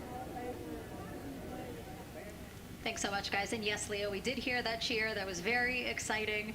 I think the vibe over there is they're celebrating, they're having fun. And here, once they heard that we're go for launch, everybody had to run back to the camera and work.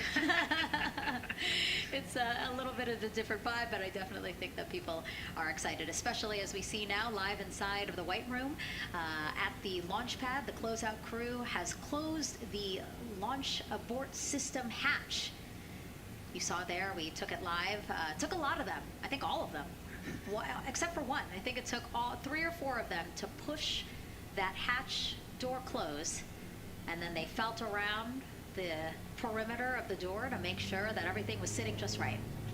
Right, yeah, we talked about how heavy the crew module hatch is. This hatch is just as heavy probably, and so, you know, they're working the closure here and working those connections, and you can see, yeah, there's still 3, 4, 5 people that we can see in the White Room. It takes a lot of people to get this these hatches closed and this rocket ready to launch. And so the next step in the countdown is that this team will start closing out the White Room. So basically disconnecting things, stowing things, making sure that when they leave, there is nothing that isn't supposed to be there. And really, then at that point, it's just all 4 of the crew member, Victor, Reid, Christina, and Jeremy by themselves at the top of the launch pad. Yeah, and then eventually that crew access arm will move away, and then it'll really just be them up on top of that rocket. Yeah, your eyes lit up when I said that. That's exciting. It is. It is. Yeah, we had a moment, we talked a little bit about my fear of heights, but most of our crew is afraid of heights, and so there was a moment where I realized that it was just us, you know, 100 and some odd feet up, and no crew access arm, and may or may not have said something that made everybody go, huh. Were you wondering yourself, how did I get here? We're pretty far up. That crew again bringing that drag-on camera. That camera is a handheld camera that is a live look for teams who are remotely watching these operations closely. Again, verifying that things are as they should be before the crew starts, the closeout crew starts leaving the White Room. You see them checking their procedures. You can see they're covering the ends of those hoses. That's to protect those hoses from FOD, so we don't want any dirt or anything to get into those while we transport them and stow them. So you can see Andre there working to close out the hoses as well while they're cleaning up the White Room. And so they'll tape that close. You just saw number 5 holding some tools. Again, we'll stow those away. You have to account for everything. Obviously, you know, they did have tools out, they did have procedures, paper, notes out, like all of that has to go. Yes, and you can even see on number 3's hat, he's got a string that's connected to his suit there. That's, again, just to make sure that we don't lose anything. If, you know, a gust of wind or you get knocked or something, you don't want to lose a single thing in the White Room. So everything is tethered, everything is accounted for, and everything is protected. The crew now, another live view of them inside Orion. Jeremy, Christina, and Reid and Victor on the right side of your screen. What do you think they're thinking right now, Nicole? Oh man, just over an hour to launch. You know, there's probably a little bit of a lull right now, monitoring some systems, but you can see Reid's got his feet crossed, so I think just trying to relax and, you know, pass the time by maybe thinking through the items that they're going to monitor through the launch, you know, the different jobs that each of them have throughout the launch, and once they get to orbit, you know, this first day on orbit is actually really busy for them.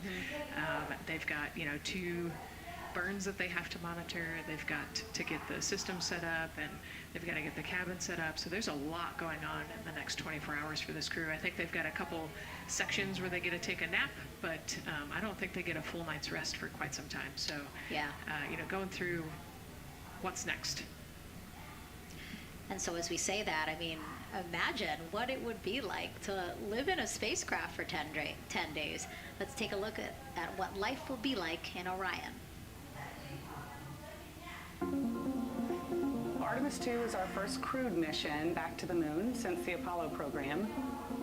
A lot of the focus of Artemis II is really checking out systems to be sure that we're ready and well positioned for continued human exploration.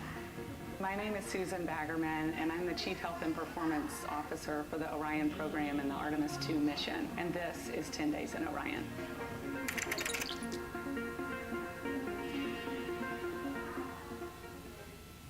For this mission, the crew will launch in the Orion spacecraft on top of the Space Launch System rocket, or the SLS rocket. Once they've launched and achieved orbit, they'll continue on checking out many of the different critical Orion systems, check out some of the critical medical systems, and be sure that we understand how the crew would do that successfully within the volume of Orion. We also have, of course, systems to feed the crew. They have a potable water dispenser that they'll check out. And then we also have a food warmer, kind of looks like a suitcase that the crew can use to heat their food. They're also going to check out the flywheel system. We'll have the crew perform some initial exercises. Part of that is to ensure that the flywheel is actually working, but part of it is actually to be sure that our environmental control systems are actually working. For sleeping, the crew will sleep in sleeping bags. Some crew members like to be very tightly bound up, and some like to float very free. They'll use the toilet for the first time and be sure that it's able to flush. While they're on their journey, they'll do some testing that they quickly don their suit just to be sure that we would be ready in the future for an emergency. They'll also check out our radiation shelter. If we were to have a solar particle event, we would be asking them to take stowage out of the stowage bay and put it in some specific locations on the vehicle, basically for it to serve as shielding.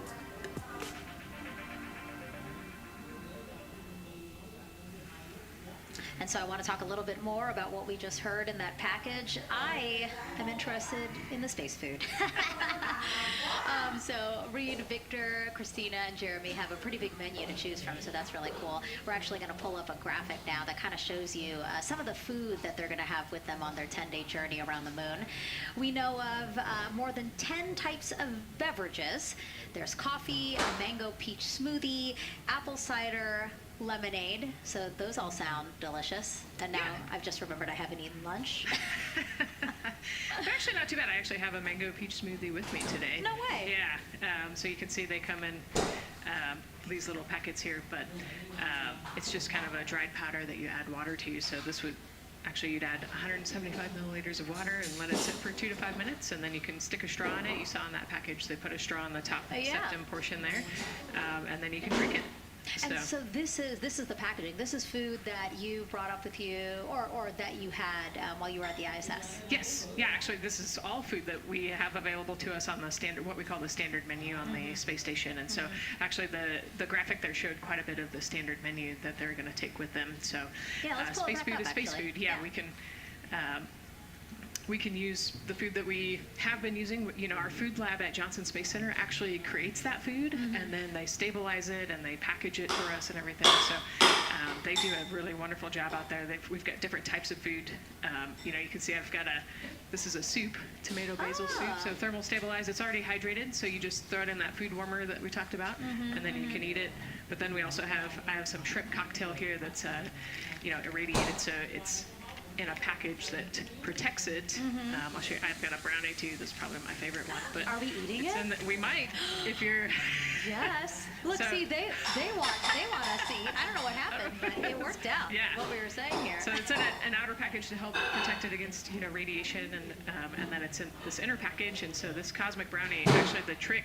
Anne McLean, my crewmate, taught me the trick is you got to put this in the food warmer and get it nice and warm, and then you can get it. But so what we do is we just take scissors and you open it up, and then it comes right out. So these brownies are nice because they don't have a ton of crumbs, and so you can actually just eat it pretty easily in space. You know, if you imagine, that would not happen in space. It would not fall. But yeah, so we've got all sorts of things that you can actually eat. The menu's pretty good and pretty diverse on the space station, and then as you saw, pretty diverse for Orion. Nice, yeah, that's amazing. And again, here's a look at the crowd that's starting to continue to grow here as we get closer and closer to launch. We are now under an hour from the opening of our 2-hour launch window at 6:24 p.m. Eastern Time. And so let's take some questions from social media. We haven't taken some of those for a while. You put that brownie away, Nicole, or I'm going to steal it. Nicole, we have another celebrity who submitted a question. Let's take a look. Okay. A quick question for the Artemis crew. What food from Earth would you bring with you into space? And why would it be lasagna? Because that's the greatest food. Again, not really a question, because he was like, it's lasagna. It's got to be lasagna. You know, there is lasagna on Space Station, and it wasn't too bad.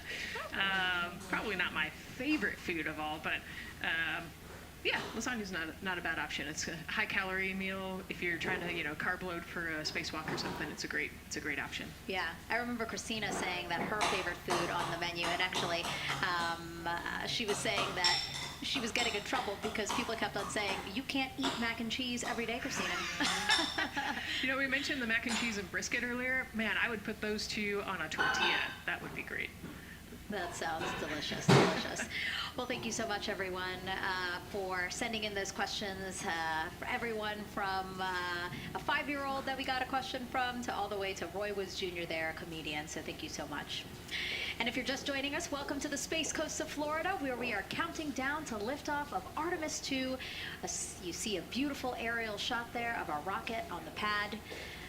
For the first time in more than 50 years, we are sending humans to fly around the moon and back, and we're taking you all of you with us on this next chapter of human spaceflight. I'm NASA's Megan Cruz, and this is NASA astronaut Nicole Ayers. Great to have you here, Nicole. Yes, this has been a beautiful day. Excited. We're continuing to march towards this launch. Yeah, and if all goes as planned, this crew could travel farther from Earth than any other humans before them and see parts of the moon no one has ever laid eyes on. How exciting. Yes. Exciting is an understatement, I think. That's true. We're going to see the far side of the moon for the first time by humans in a long time. It's important. And as the crowd again builds behind us, more activity that you're seeing here at the Kennedy Space Center press site. We also have a ton of people gathering around the world to watch this history-making moment. So let's take a look at those watch parties now. Oh. That crowd has grown. We checked them probably like 30 minutes ago, and it was half that. But again, as we get closer and closer to launch, we are seeing more and more people gather together, wanting to experience this together and not just in a vacuum at home, Yes, this is so exciting. Look at all of those people. Man. And now here we are back in Seattle, the Museum of Flight. Again, people gathered there to show their kid. We see someone walking in the second row there. His first crewed launch to the moon. How exciting. That is exciting. Hello, everyone. Oh, that's so great.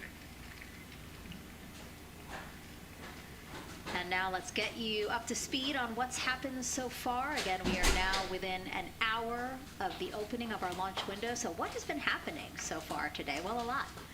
After waking up and grabbing a bite to eat, our Artemis II crew suited up inside the historic crew quarters, a tradition that dates back decades. Teams helped them into their custom Orion crew survival suits, and just like other crews before them, they gathered around a table for a card game to pass the time, but to also burn off any lingering bad luck before they walked in the footsteps of every NASA astronaut launching from Kennedy Space Center since Apollo 7 in 1968. They walked outside the Neil Armstrong Operations and Checkout Building to greet a crowd of family, friends, supporters before getting into their Astrovan for their security-escorted ride out to historic Launch Complex 39B. They got a close-up look at the SLS rocket, then walked across the crew access arm and climbed one by one inside their Orion spacecraft. After that, teams conducted final checks with the crew before closing both hatches, the crew module hatch, as well as what you're seeing there, the launch abort system hatch. And now we are back live at the pad where the closeout crew is getting ready to leave the White Room. They are now tethered, Nicole, because they are about to move some pieces that connect the Orion spacecraft to the White Room, correct? Yes, there's kind of what I would call a shroud. You can see them working that there. So it is actually connected so that way the gap between the crew access arm and the crew module, and well, I guess that's the LAS there, is covered. But they're about to remove that so that the crew access arm is not connected to the rocket in any way, so that it can retract here in the next few minutes. And for how we're looking with the launch countdown milestones, let's go to Daryl Nail in the Launch Control Center. All right, thank you very much, Megan. And as you can see there, finishing touches, as you've been talking about, to the last, which brings me to that subject because we currently are hearing the launch team is working an issue that was reported out with the last. At least there's an issue apparently with a battery on the last. The engineer who is in charge of the launch abort system sits on console here, reported that a temperature for one of the two last batteries is out of range. And although it's not a constraint for launch right now, it would be when that temperature is checked inside of T-minus 6 minutes, which is inside of terminal count. So right now the team is working some troubleshooting on this issue. Going to follow, of course, along closely with what they learn. But again, a battery temp for one of the two batteries on the LAS is out of spec, and the team is working to understand, first of all, whether or not this may be a sensor issue or is there an issue with the battery itself. So again, looking into it, troubleshooting and researching as we speak. With regards to the weather, we did get some good news there. Launch Weather Officer Mark Berger reporting to the launch director that the weather chances have now improved for the window. We are up to 90% go, which is great news. Again, 90% go. That is up from the 80% that we started when we had the first weather forecast come out officially 3 days ago. And so that is great. And for anybody who's here in the launch area knows that is certainly viewable. They can see that by just looking up. So we're getting some good clearing as forecast. And then just a reminder for those people who are watching the launch from the nearby area that if you're watching on an internet-enabled device, just remember that there may be a little bit of a delay. Can't tell you how much of a delay, but since it's on an internet device, sometimes this broadcast might be a little behind what you're actually seeing. So just keep that in mind as you are watching. Don't wait till the last second to run outside if you're inside your RV or your camper or your house. That's the latest here from the firing room. Of course, we'll keep track of that last battery issue. We'll send it back now to Megan and Nicole at the host desk. Two of them there had to be tethered to the inside of the white room because obviously now we have detached the white room from the Orion spacecraft. Yes, that view is quite something. Yeah, spectacular. Yep. Oh no, I'm sorry, I forgot. Nicole's scared of heights. An astronaut afraid of heights is actually not uncommon, as we've learned today.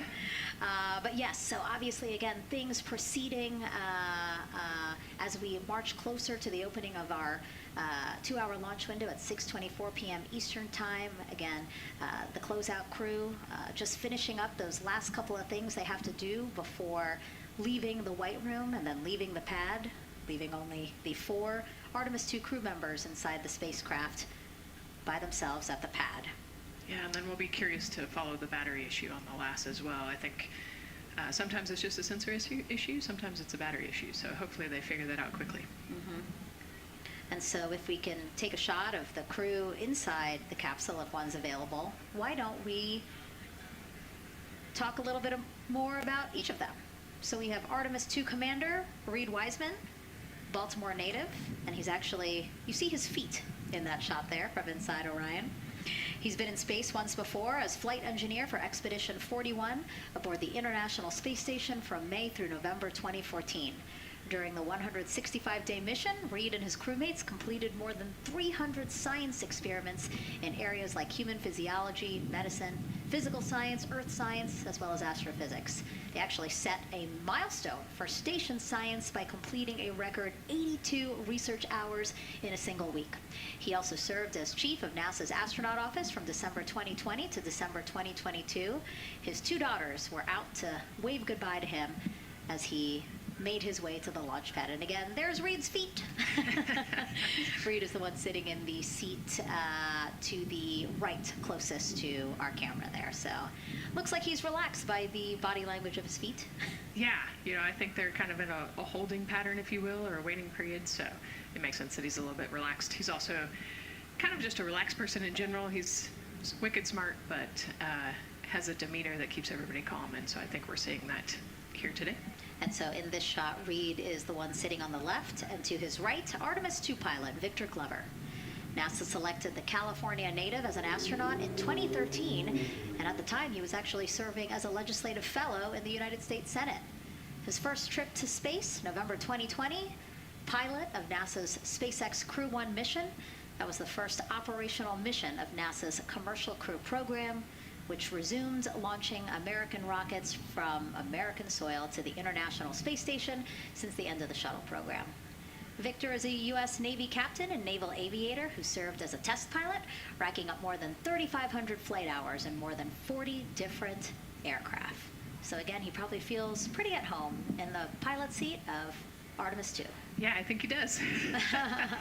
He got to say goodbye to his wife and 4 kids. Again, those were the family that he had here at Kennedy Space Center before the 4 of them drove out to the pad. Yeah, and you can see there, we talked about Victor's energy earlier, and you can see him working through, pushing some buttons on the displays. Looked like he was pulling up a procedure, so he's following along and ready to go, looks like. And then mission specialist Christina Koch, sitting on the upper left-hand corner of the screen there, native of Grand Rapids, Michigan, was selected to the Astronaut Corps in 2013, same class as Victor, served as flight engineer on the International Space Station from March 2019 to February 2020. During that time, she set a record for the longest single spaceflight by a woman with a total of 328 consecutive days in space. How cool. She also participated in the first ever all-female spacewalk. And before becoming an astronaut, Christina helped build space science instruments and led scientific fieldwork in some of the most remote environments on the planet. Her hobbies include surfing, rock climbing, And community CDR, service, yoga, and photography. Go ahead, NCD. There's a couple of suppressed overvolt messages. We're going to go ahead and clear those off your screen. We see them and we copy. All right.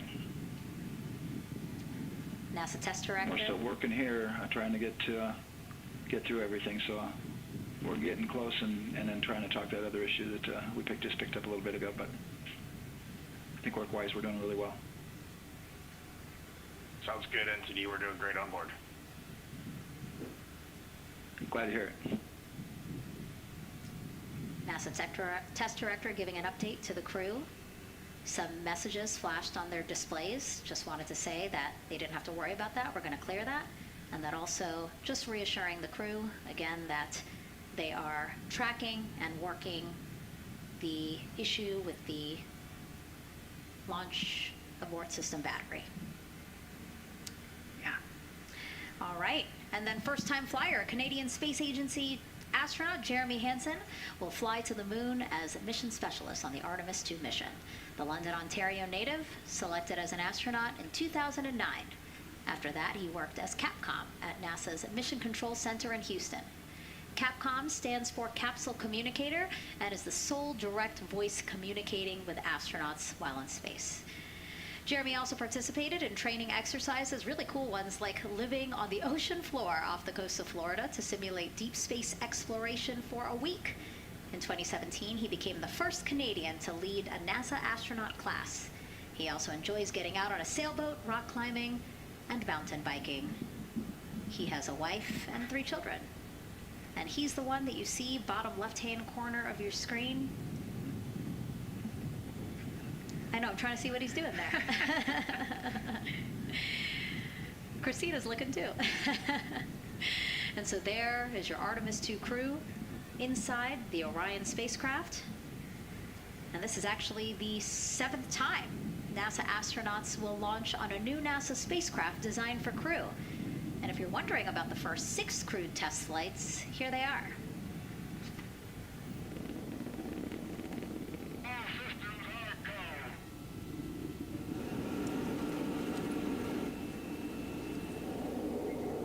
Gemini 3, Gus Grissom, John Young, March 23, 1965. Apollo 7, Wally Schirra, Don Isley, Walt Cunningham, October 11, 1968. Space Transportation System, or STS-1, John Young, Robert Crippen, April 12, 1981. Then NASA SpaceX Demo 2, Doug Hurley, Bob Behnken, May 30th, 2020, followed by NASA's Boeing crew flight tests. Butch Wilmore, Sonny Williams, June 5th, 2024. And now, Artemis II with Reid, Victor, Christina, and Jeremy. It is really surprising, honestly, to hear that through all these decades, through all these launches we've had, this is only our 7th new vehicle that we're testing for crew. Yeah, you know, we have so many different missions that we think about and we talk about, but really 7 vehicles that we've tested and that we're flying. You know, I like to think of spaceflight really as a permanent test, right? We have, you know, hundreds of missions or so. You know, an airplane that gets tested and then flown has thousands of data points. And so really spaceflight is always going to be in the test field. And I think it's important to remember that, especially as we put humans on rockets that we never have before, or for the 7th time we start a new vehicle and a new mission. Just getting word now that White Room closeouts are complete. And so the closeout crew is preparing to leave the pad. It's exciting stuff. We are making good time, and the closeout crew is doing really well. 41 minutes, 43 seconds and counting until the opening of our window. And Artemis II is a 10-day mission that will send the 4-person crew on a journey around the moon and back to Earth. It will be a critical step towards future lunar and Mars missions.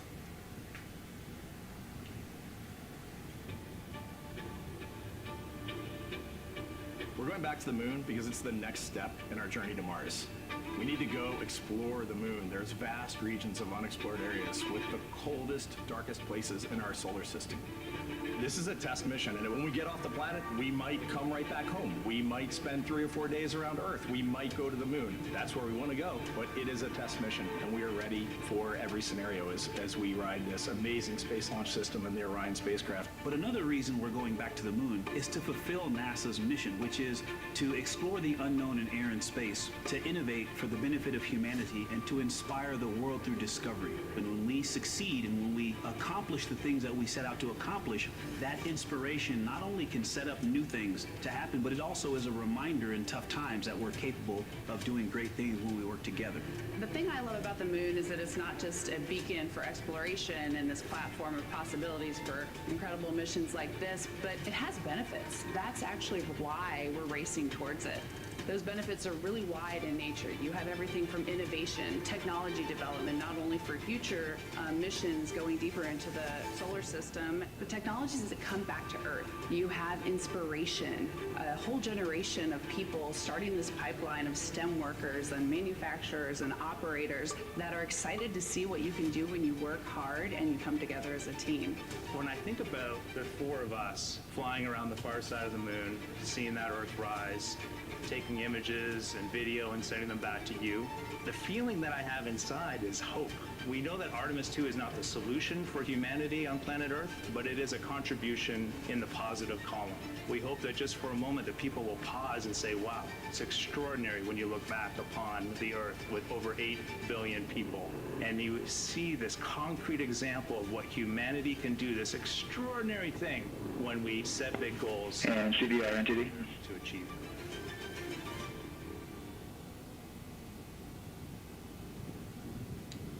And so Mission Control Houston will control the flight of Orion after a liftoff here at Kennedy Space Center. Here's Gary Jordan, who's embedded with that team. Gary, you might have to pause because we did just hear a call out to the commander in Orion. Will do, Megan. I think that was Commander Reid Wiseman responding to prepare for some of the next steps. We are now holding at the T-minus 10-minute hold. Expected a 30-minute hold. So we are well on the countdown. We are well on the timeline to meet this L- time and launch towards the beginning of the window, but continuing to track progress along the way. Again, I'm here with the Artemis II flight control teams in Mission Control Houston. The team in the room behind me has been monitoring the countdown and verifying their own mission-specific launch criteria of the Space Launch System, the Orion spacecraft integrity, and its crew. During the final poll before launch, if all looks good from each of the flight controllers in this room, Flight Director Judd Freeling will report a go for launch from Houston Flight. Upon liftoff, teams here take control of the mission and communicate with the crew while they fly on the Space Launch System.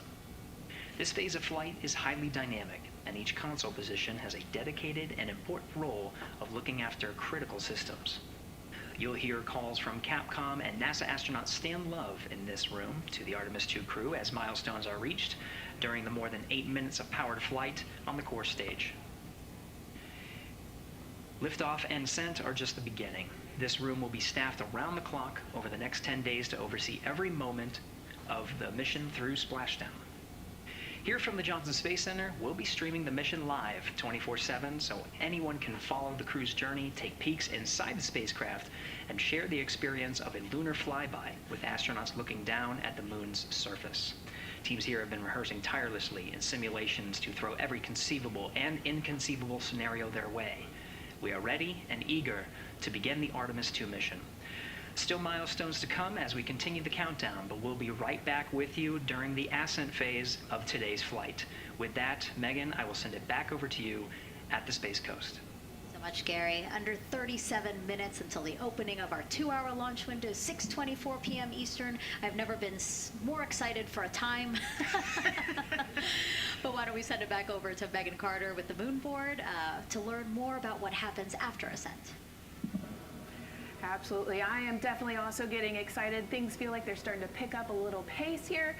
A lot is about to happen within the first 10 minutes of launch, but what happens after those first 10 minutes? Let me take you over here to my mission map so we can kind of jump ahead and let me explain a few things. So, our main engine cutoff is going to stand for MECO, and that is essentially where the rocket's job is done, and it is then going to turn the propulsion duties over to our ICPS. That stands for Interim Cryogenic Propulsion Stage. Don't try and say that too many times fast, but the ICPS is going to be right here, and that's our in-space propulsion. About 50 minutes into, after about 50 minutes into launch, it is going to conduct that first burn, and that's going to be the perigee raise maneuver. Essentially what that is going to do is going to raise the spacecraft from a lowest point of Earth just a little bit higher into space, and then they are going to conduct that nice path that's going to set them on that nice circular path around the Earth. That's when they're going to start to be able to really check out the spacecraft. The Orion spacecraft is going to be able to, like we've talked about, be maneuvered by the crew. They're going to check out those life support systems, and communication checkout's going to be vital at that point as well, obviously. Then they will be conducting that another burn, and that's going to raise them just a little bit higher again, and then they will it'll be about time for the ICPS to separate, and they will start another lap around the Earth as well. Now the ICPS, but even after it separates, its job will not be done because they will have the opportunity to conduct something called the Proximity Operations Demonstration, and this is going to be really important for our future lunar missions because the ICPS actually has a target on it, and the crew is going to have the opportunity to manually maneuver these spacecraft like we've mentioned and practice those docking maneuvers. Now obviously they will not be docking for this mission, but that is again going to be critical for those lunar missions in the future. Now All right, after that ICPS has separated and they've done that second lap, they're going to conduct 2 more burns. And what these burns are going to do is set them up to the high enough orbit and a fast enough speed in order to conduct the translunar injection. This is going to be that critical moment and that critical milestone where they are going to produce about 6,000 pounds of thrust. And this is that point that is going to take them out of low Earth orbit into deep space, and it's going to set them on that nice path towards that lunar flyby. And I know we have talked a little bit about why this could be a record-breaking flyby and journey to the moon. And with that, I'm going to turn it back over to Megan so she can tell us just why. Yeah, she's talking about the distance record set by the Apollo 13 astronauts in 1970. They were 248,655 miles away from Earth, and this Artemis II crew might surpass that on flight day 6 when they fly around the moon by more than 4,000 miles. Yeah, it's a long ways. It's tough to fathom 250,000 miles from Earth, right? I mean, the space station is only 250 miles, and so we're going, I don't want to do the public math, but we're going much further than that. But it's important, right? Because we want to get back to the moon. We want to see the surface. We want to see the far side of the moon. And the way we do that is by breaking distance records. Yeah, and the exact distance record depends on exactly when they launched, like the time, the day. So we'll learn more as we go into this 10-day mission with the Artemis II crew. But here we are, 32 minutes, 50 seconds and counting from the opening of our launch window. Feels really, really surreal here as more and more people come to gather on the press site lawn here at Kennedy Space Center. Why don't we take a look at this video that we have here? Some familiar faces who wanted to wish our Artemis II crew a safe journey. Reid, Victor, Christina, and Jeremy, you are the real deal. You're flying to the moon for all of us, and we are in awe. You're the true heroes. You are not just astronauts. You are pioneers, venturing deeper into the unknown. But you are not alone. We will be all cheering you on from planet Earth. Hey, I'm Victor Wembanyama, and I play basketball in the NBA. But I'm not only interested in shooting hoops. I'm also interested in shooting stars, dark matter, and all other types of astronomical phenomena. And to the Artemis II astronauts who are shooting for the moon, I wish them good luck and Godspeed. Hi everybody, I'm Ryan Gosling, and I play a biologist who goes to space to save the planet in the film Project Hail Mary. But the Artemis II astronauts are going to space for real, and they will travel farther from Earth than any humans in history. Sending all our best wishes to the Artemis II crew. I just want to say how proud I am of each of you and how inspired you make me. But it's not just about me.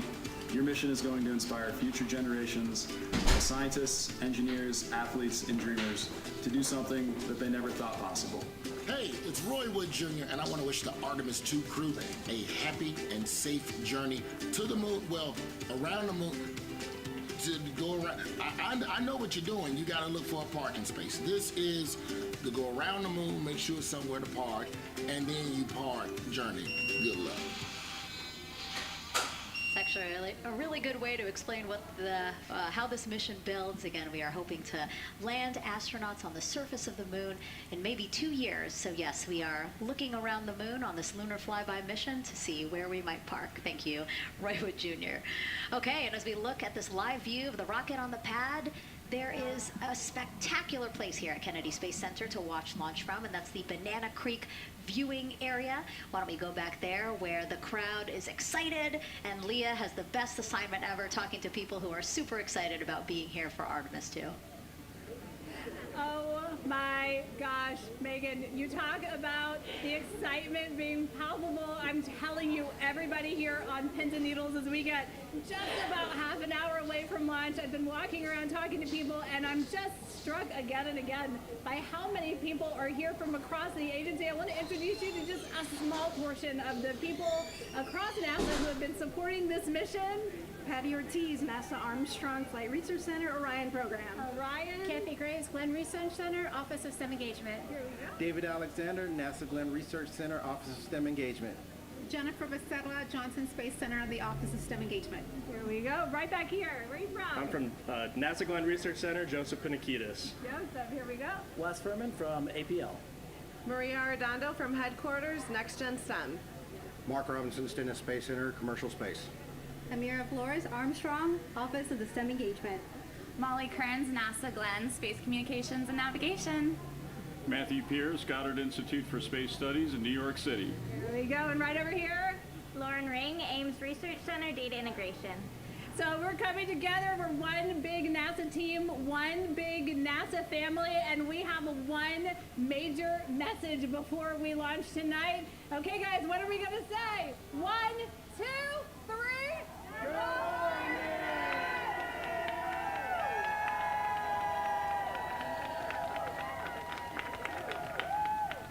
Oh my gosh, that made me so emotional. That was so inspiring to see. I mean, wow, yeah, that was great.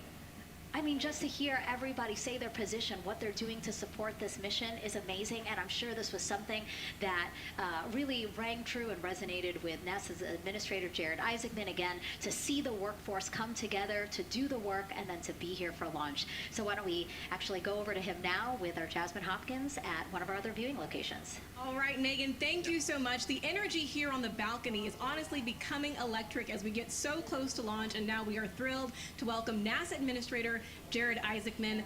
Jared, we're really entering a golden age of exploration. How will Artemis II set the pace for the coming years? Well, I mean, Artemis II is the opening act, right? This is the test mission. This is getting very comfortable with the SLS rocket, the Orion spacecraft. No humans have ever flown on this before, right? And we're going to put it through its paces. We'll go into Earth orbit for a little bit, make sure Orion's doing okay, and then we are sending them, right? We're going to send them farther into space than any humans might have gone before, 250,000 miles away, and it's going to set up for the subsequent missions. That's why we're going into the golden age of science and discovery right now, because you're going to see a moon rocket launch in 2027 when we do our testing with the lander. We're going to go for the landing on Artemis IV in 2028, and in parallel, we're going to build the moon base, right? And that is going to be filled with science discovery and tech demonstrations that's going to support the enduring presence we're trying to create on the surface. Absolutely. So honestly, history-making years ahead of us, you know, with Artemis 3 and 4. But first is Artemis 2. What will be our single greatest takeaway from this mission?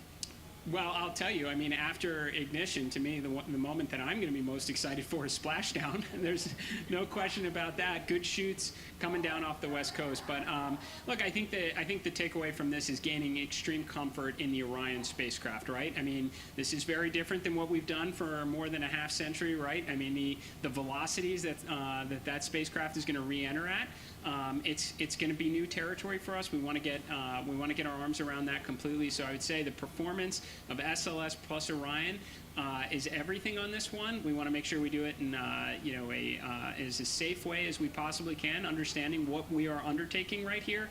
Bring our crew back, learn as much we can from the vehicle, set up for Artemis 3 in 2027. Right, and Administrator, we've actually had a pretty young audience today here, some kids running around the balcony. How do you hope Artemis 2 inspires that next generation? You know, I talk about this all the time. Like, you know, one of our overarching KPIs that we should always be tracking is the number of people living and working in space. Well, you know what's another strong number 2 on that one? It's the number of kids that are dressing up as astronauts for Halloween, so that they grow up, that they're inspired to want to join in this grand endeavor, whether they come work with us here at NASA or they join in industry, but they're helping humankind venture out farther, pursue all the secrets of the universe. Yeah, I think we'll see a lot of kids dressed as astronauts this year. And finally, Jared, you've really made it a personal mission to get to know the people behind the work at NASA.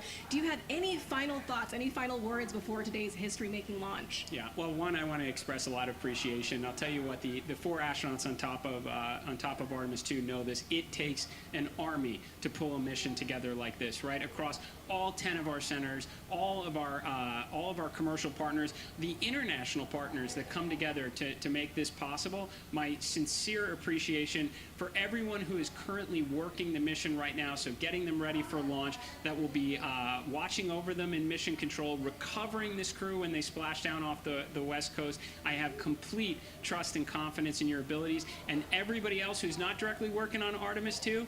Artemis 3 is coming up next year. When this mobile launcher gets back in the VAB, we're going to start stacking. Wow, plenty of excitement ahead of us. Reid Wiseman, thank you so much for being here. Thank you. Thanks for being here. Of course. All right, and with that, let's get back to the countdown with NASA's Megan Cruz. Under 25 minutes and counting from the opening of our 2-hour launch window, and take a look at all these people behind us. I literally, every moment I turn around and I see the clock, I am like, Oh, wow. Oh, wow. There are more people and less time. Yes, exactly, which is a great problem to have. Yes. Now, this first crewed test flight of NASA's Artemis program coincides with the 250th anniversary of our country's founders signing the Declaration of Independence. Exploration is a part of America's DNA, and it continues now with our return to the moon. 250 years ago, 13 colonies laid the foundation for the greatest and most enduring democracy in the history of the world. One driven by courage, faith, and freedom. From that moment, we became a nation defined not by where we stood, but by how far we were willing to go. We conquered vast frontiers, invented tools that shaped a modern world.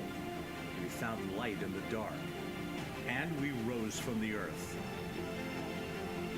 Faster, higher, farther. We pushed beyond the sky and into the unknown. We carried our courage into the cosmos, and we planted the American flag on the moon, the defining achievement of American superiority in space. Today, our curiosity stretches farther than ever. American robots search ancient rivers on Mars. New telescopes unfold to glimpse the first stars. And a new generation prepares to return to the moon, this time to stay. For 250 years, America has carried the light of humanity forward. But American exceptionalism isn't inherited, it's earned. Our greatness comes not only from what we've done, but what we're still determined to discover. Because in every era, across every horizon, America is at its best when it's reaching for something greater. America celebrates 250 years, and we are leading the world into the future.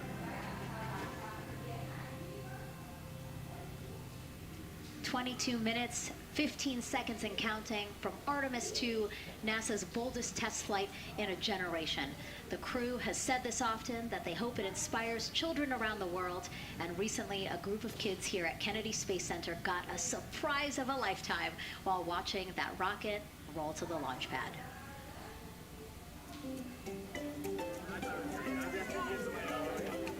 Tell me what color it is.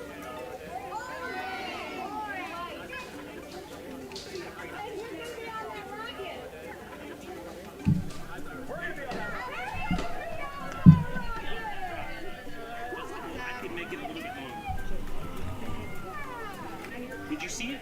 Okay, so everybody's looking at the rocket because it is kind of cool and impressive. One of the coolest things happening over there right now, though, is it's on top of a giant tractor. Doesn't all food come in like tubes? It's in these like little plastic bags. You have to like rehydrate it. Sushi. There's not. I haven't seen sushi in space. It's probably hard to keep that back. Did sushi mashed together?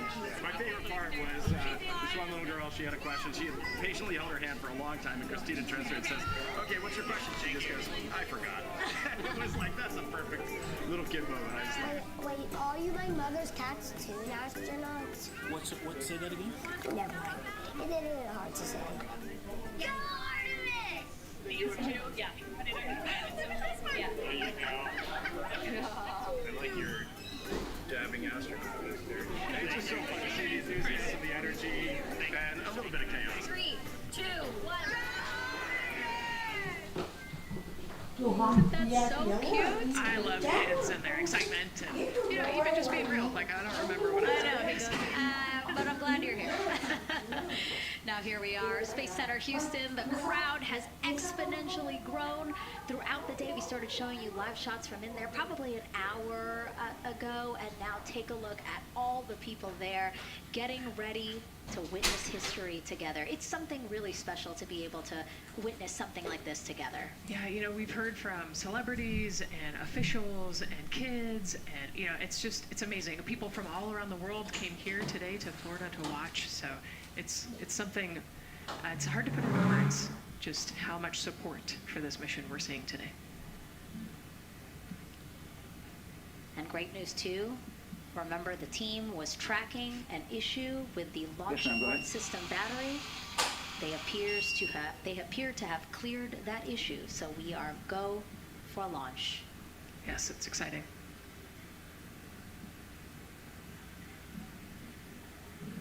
U.S. Space and Rocket Center here, Huntsville, Alabama, waving to the Artemis II crew sitting right there inside Orion. Inside of 20 minutes from the opening of our launch window, and right now we are targeting the top of that launch window, so we could be launching here in about 19 minutes, Nicole. Wow, I don't know if I expected this today. I'm excited, and I'm glad they were able to clear the problem with the battery on the LAS, and everything has gone really smoothly today. It's been great. The weather cleared up. It's a beautiful day for a launch. And so now, as we are so close to possibly launch now, just what are your final thoughts as we are about to embark on a mission back to the moon, the first time in more than 50 years? Yeah, just so proud of the crew and all of the teams here on the ground that made this happen. They are carrying the torch from the Apollo era into the Artemis era. And it's the crew likes to say they want to be the shoulders that the next Copy all. generation. And let's see, GLS, can you help us with that, please?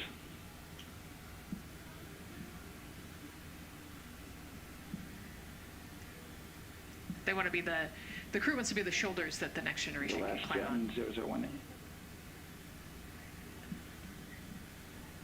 I think it's in their patch. We're going for all. It's in the name of their capsule, integrity, representing humility and the professionalism of everyone that got them there today. So proud of them. We love them. We're excited for them, and we cannot wait to see what they see. Just leveraging everything we've learned so far as an agency, taking us from Apollo now to the launch pad here, 39B, with Orion and SLS poised to again fly us into the history books. And before we leave you now here at the host desk to get back into operations, we just wanted to answer one question for you guys. We asked you earlier on today, what are you most excited for? And we asked you to go vote on Instagram and Twitch. Instagram, you guys said launch. Twitch, you guys said lunar flyby. So I think you guys will all be very excited since we are now about 17 minutes from the opening of our launch window today. And so with that, as we approach terminal count, let's send it back to Daryl Nail in firing room 1. Daryl. All right, thank you, Megan and Nicole, and just want to give you an update on the launch abort system that you just reported that they cleared. They believe, they're convinced this is an instrumentation failure. So there are 2 batteries on the LAS. The LAS, of course, and with the help of my 2-year-old son's model rocket, Daniel said I could use this, so it's okay. The LAS is right here. It's the tower above Orion. Orion capsule is inside of here. It's used to pull Orion off the rocket in case something's going on with the rocket, either on the pad or in flight. 2 batteries are bad.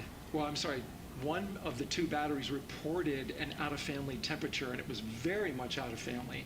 And so they checked their data going back into the vehicle assembly building where they recharged the batteries and worked on them.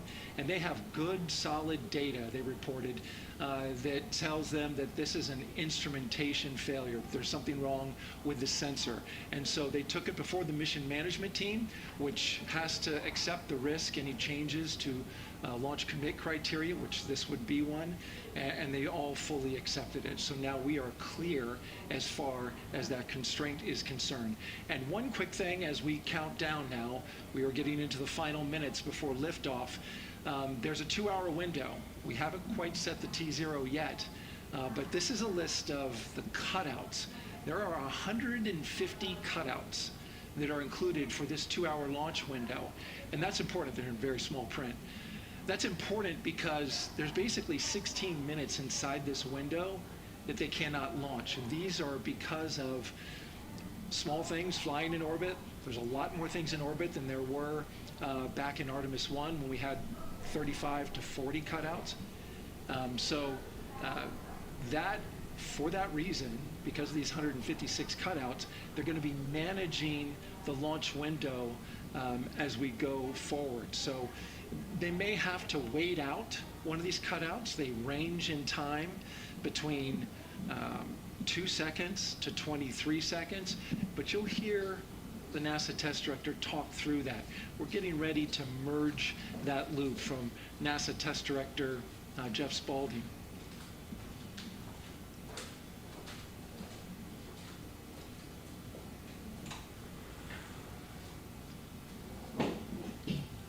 And so now I'm listening to the launch team get ready to merge their operational channel.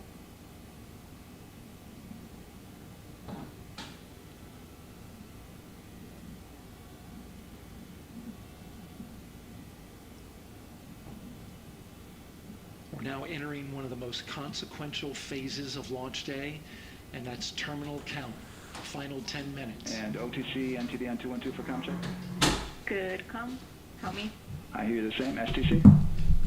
GTC? GTC is on 212. All right, copy that. NASA Test Director Jeff Spaulding confirming communications with his team.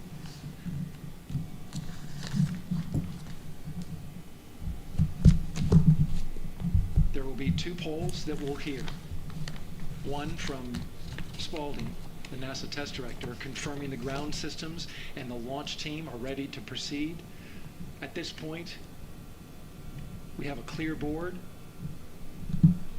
no constraints, but we need confirmation from each individual on the NASA Test Director team. So we'll hear him poll his team. The other poll that we're waiting for is the poll from Launch Director Charlie Blackwell Thompson, who will take that final status from NASA management before giving the go to come out of a hold. Now you're seeing the clock count down at L-12 minutes. CCO, OTC, Orion, Earth 1. CCL. Yes, sir. Reconfigure ARS primary loop ISO valve. Copy, that's in work. And CDR, OTC, Orion, Earth 1. Go. ARS loop ISO valves are being closed at this time. Integrity copies. NGDLP. Go. Yes, I had a discussion with CIS and with MER manager regarding the observation the CIS had a few minutes ago. They were able to confirm from BCI photos that the condition that they observed has been there since 2025. MER manager has had a chance to review the findings, and they do not have any constraints from either a CIS or MER manager perspective. Okay. Copy all. And Launch Director, NTD, you copy? Yes, sir. I copy. That's good news. OTC, CCL 212. OTC. ARS primary loop isolation valve configuration is complete. Copy.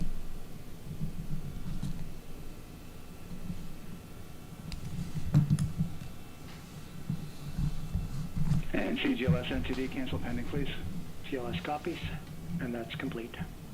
All right, and for all personnel, we got a little bit more work to do before we pick up the clock, and we're about a little over a minute from getting to T-minus 10 minutes, but we've canceled the resume time there, and then we'll pick it up after we get through all of our work and anything else that we need to do to get through the remainder of counts. So we'll continue working that to get to our T0 today. So when we get to about 50 seconds from now, we'll extend that hold. CVSC OTC. CVSC 400-290, looking to verify that we are configured for ascent. Yep, give me about 2 more minutes. I'm going to start CMA2 streaming. Copy. NTD, COSE, hold requested. Copy that. I have an LCC violation of O-CT-004, S-band transponder anomaly. This was a transient LCC violation, so transponder 1 had a demodulated SNR estimate that went down to 2 dBm when it should have been between 10 and 13. It is now back up to 12, but we did lose that for just a moment. It does not appear that we lost our bit sync or carrier lock, which would be indicative that we lost our lock with the vehicle. So at this point, recommendation would still be go.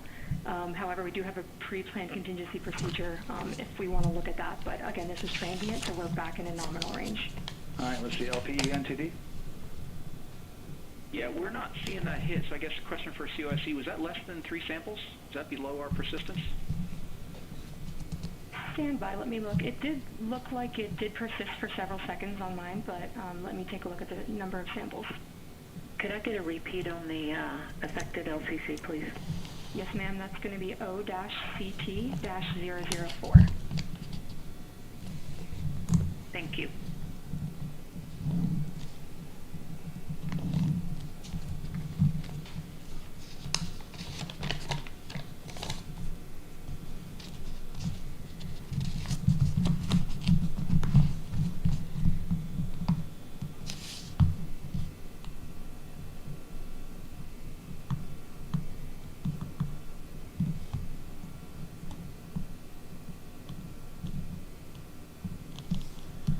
Yeah, us taking a look at the data right here, looks like that was a single sample.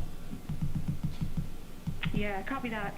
RFTS does report that they also lost lock for about 5 seconds, so I would love to ask KUS and see if they also lost lock with the vehicle for any extended amount of period.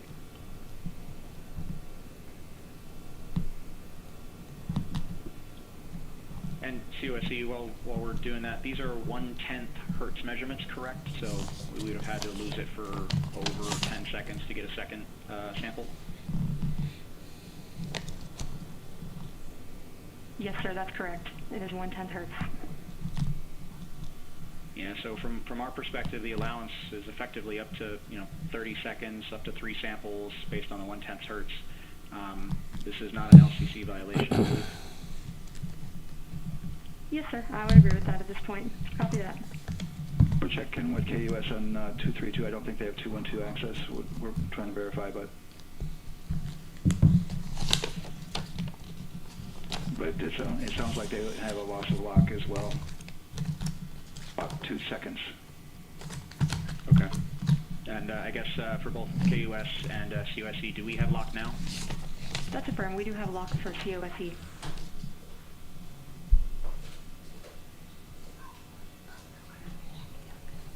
Yeah, so from the integration console perspective, we did have a temporary loss there within the allowable, and per the requirement, let's go. This is Houston Flight. We have lock and we have good telemetry here in GSC. And KUS is reported to they have good lock now. So with all of that, OSC, then are we in a go configuration per your LCC? Yes, sir. Recommendation would be go. Right. LP, you concur with that? Yes, sir. LP concurs go. And launch director? Yes, sir. Launch director concurs go. All right, and I'm going to go ahead and just verify everybody has everything else complete, launch director, and if we do, we'll be ready to pick up the poll at that time, unless there's something else that you're aware of. No, sir. Let's verify all our work is complete, and I would like one last check of our constraints list. All right, let's see. OTC, are you still waiting for com config, or are you? That is affirmed, sir.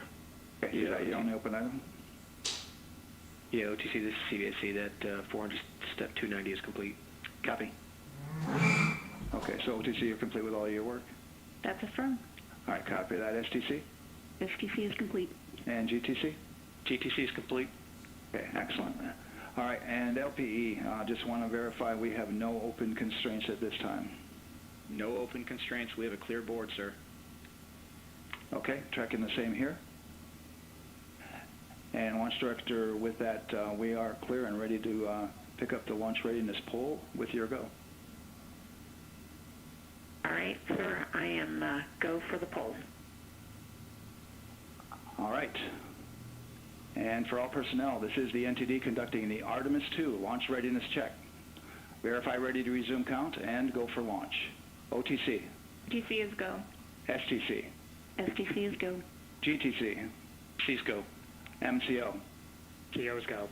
Safety console. The safety console is go. LPE. LPE's go. RTD. RTD's go. Houston Flight. Houston Flight is go. ROC. ROC is go. And CDR. Crew is go. Copy that. Thank you, Reid. And launch director, NTD, our launch team is ready to proceed at this time. All right, NTD, I copy all. At this time, I'll perform my poll. Attention on the net. This is the launch director performing the final poll for launch, verifying no constraints, and go for launch. EGS, Program Chief Engineer. Artemis Chief Engineers are go. Copy, thank you. EGS, Chief Safety Officer. The Artemis CSOs are go. Copy, thank you. Range weather. Launch weather is go. Thank you, LWO. And Artemis MMT Chair. MMTs go. Thank you, John. And Integrity Launch Director. Good Hero is Charlie PLT. Thank you, Charlie. This is Victor. We are going for our families. MS1. This is Christina. We are going for our teammates. MS2. This is Jeremy. We are going for all humanity. All right, Charlie, our Artemis II crew is go for launch. Full send. I copy that. Reid, Victor, Christina, and Jeremy, on this historic mission, you take with you the heart of this Artemis team, the daring spirit of the American people and our partners across the globe, and the hopes and dreams of a new generation. Good luck. Godspeed, Artemis II. Let's go.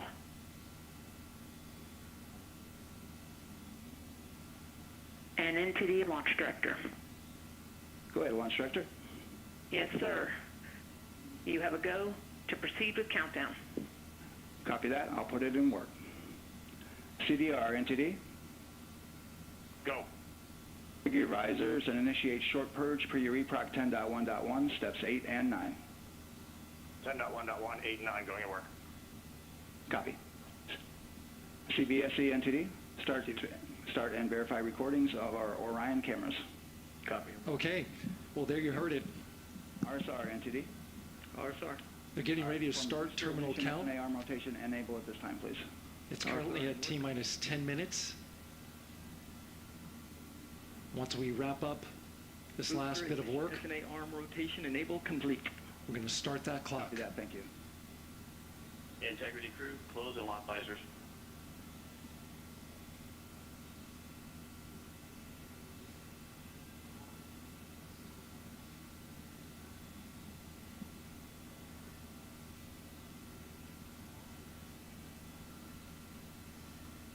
You heard an issue, worked in real time with telemetry lock on the Orion. It was transitory. It was very short. They checked the data, confirmed that they had a good lock. This was with the S-band transmitter on the Orion. Worked through that issue, looked at the data, and cleared it. All with the world watching. Impressive work by the launch team. So we have a 2-hour window, which starts in just a few minutes at 6:24 p.m. Eastern Time and goes until 8:24 p.m. Eastern Time. And ECL NTD will be waiting for your verification on the short purge. ECL copies. And for all personnel, once we get that short purge verification, we'll verify that we are clear to go, and then we'll proceed with the terminal count.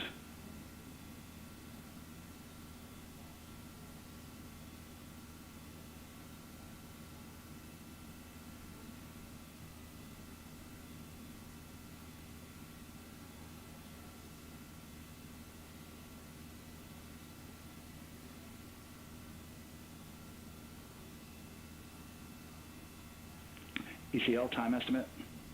About a minute. Copy.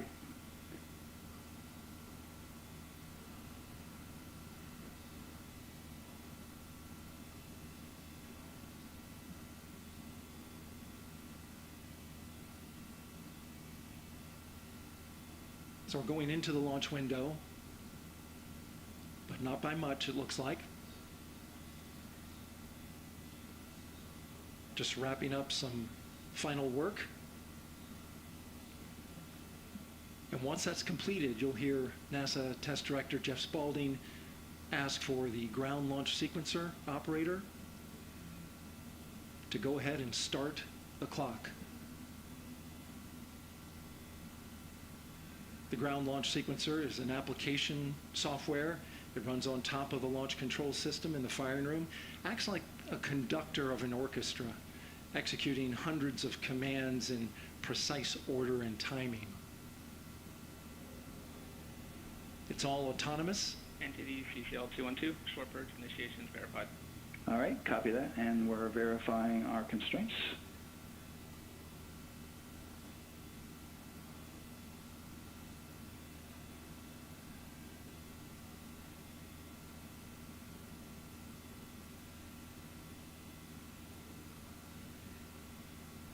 All right, and we're clear from cutouts.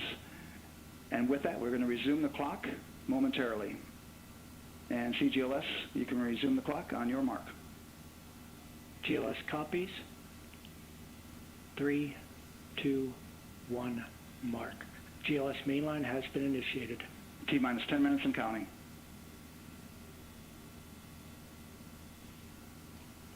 And that begins terminal count. Our new T0 is 6:35 p.m. Eastern Time. 6:35 p.m. Eastern Time.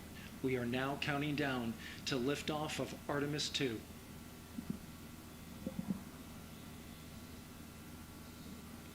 From now on, you're going to hear two voices on the loops. If everything goes nominally, NASA Test Director Jeff Spaulding, who's directly managing the launch team, and Alex Bendelos, the GLS operator who closely monitors the software. He has the ability to stop and restart the countdown.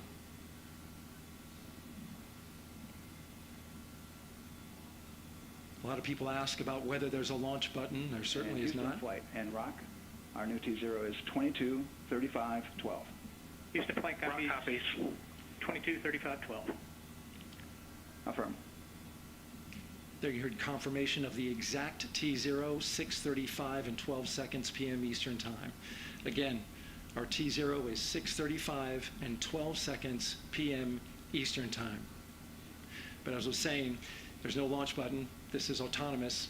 But there is a button that keeps you from launching, and that button allows the GLS operator to pause the countdown outside of terminal count and during terminal count and submit a hold to the next holding point. So the clock won't stop right away. If there's an issue, we'll go to the next stable holding point. This is how GLS configures the rocket and ground systems to a stable point where they can stop the countdown if that's needed. But right now, we are counting down. Our next big milestone, looking to retract the crew access arm. GLS is go for crew access arm retract. And there you see the crew access arm moving away.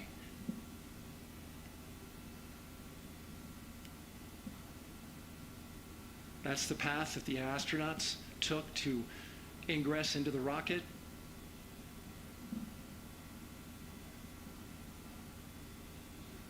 Until this point, that was their way off the pad if they needed to evacuate.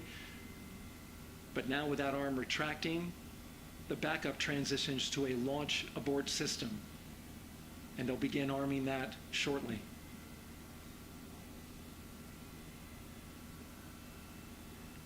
Of course, the launch abort system, great shot there of the crew access arm retracting away. The launch abort system is the tower at the top, and that's what would pull Orion and its crew off the top of the rocket in case of an emergency, whether it's on the ground or in flight. This is critical safety hardware that protects the lives of the astronauts.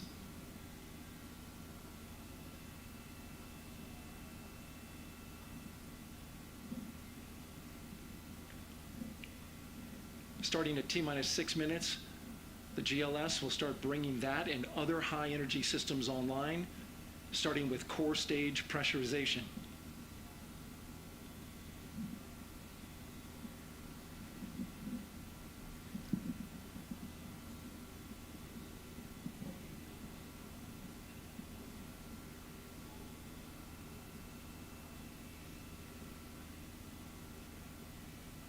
Weather is 90% go.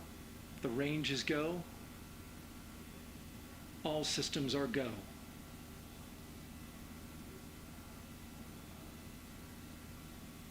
GLS is go for core stage tank pressurization.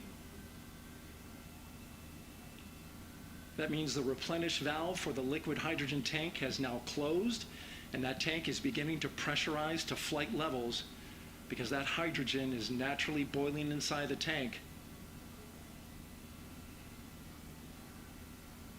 We'll get the liquid oxygen tank a little later in the count.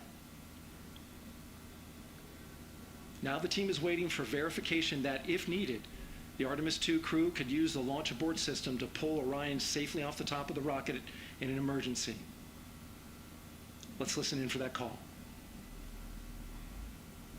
GLS verifies last capability available. And CDR, do you copy? CDR copies, last available. That's great news, and you heard the NTD verify that with the commander of the mission. GLS is go for FTS arm. Now work is being done to arm the flight termination system. This is so the range safety can send a flight termination command if the rocket flies too far off track. There is a brief built-in delay so the launch abort system has time to pull the astronauts to safety first. GLS is go for LH2 high flow bleed check. All right, the high flow bleed check.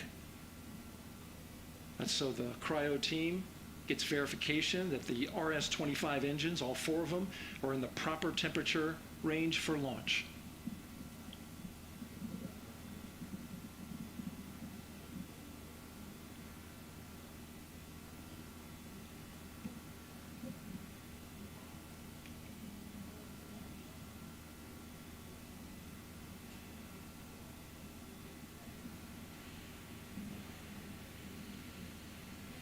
GLS is go for core stage APU start. Core stage APUs start. Those are auxiliary power units, high-speed turbines which provide pressure to hydraulic pumps that steer the RS-25 engines. We're going to see a gimbal test a little later at T-minus 2 minutes and 30 seconds.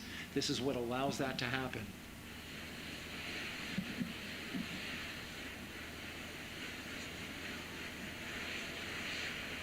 Coming up in about 20 seconds. We're listening for go for purge sequence 4. That's a helium purge of the 4 core stage engines downstream of the propellant valve. This gets all the air and moisture out of there.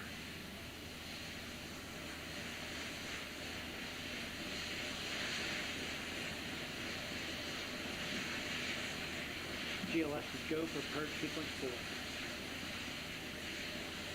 4. Moving through the milestones. All is looking good.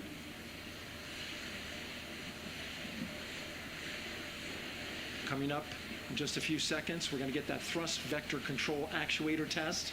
This is a gimbaling of the engines.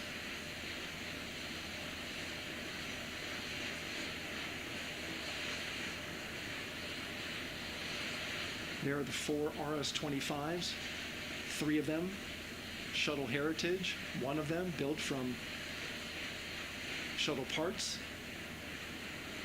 And there you see them moving.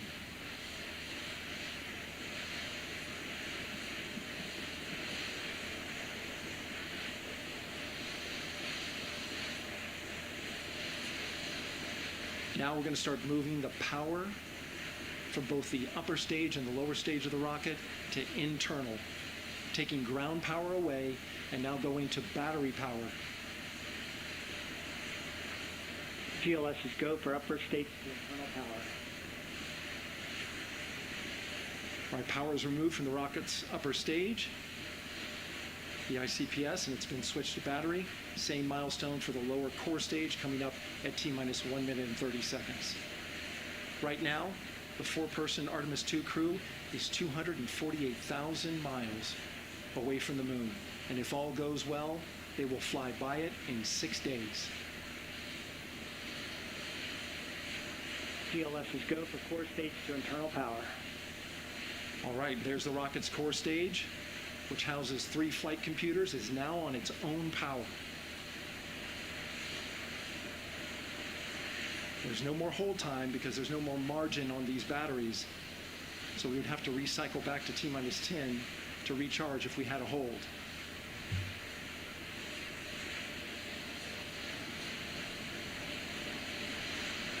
1 minute. Right now, the rocket does not know what the T0 is, but coming up at T-minus 33 seconds, control shifts from the ground launch sequencer to the rocket's onboard autonomous launch sequencer, or ALS. The rocket will count itself down, but honor any holds that could come from the ground. Now, shortly after liftoff, Houston will take control of the rocket, and my colleague Gary Jordan will take over commentary. GLS, go for ALS. Great call out. The rocket is on its own. 4 brave explorers ready to ride the most powerful rocket NASA has ever launched. Sound suppression water is flowing. 15. And here we go. 10, 9, 8, 7. RS-25 engines lit. 4, 3, 2, 1. Booster ignition. And liftoff. The crew of Artemis II now bound for the moon. Humanity's next great voyage begins. Good roll pitch. Roger, roll pitch. Houston, now controlling the flight of integrity on the Artemis II mission around the moon. Integrity, AMT high. AMT high. On time passing 30 seconds into the flights. Integrity passes the ultimate MECO. Target milestone. Mission Control Houston seeing good performance on the Orion engines. Space Launch System core stage. Integrity, 3 miles in altitude. Traveling more than 1,200 miles per hour.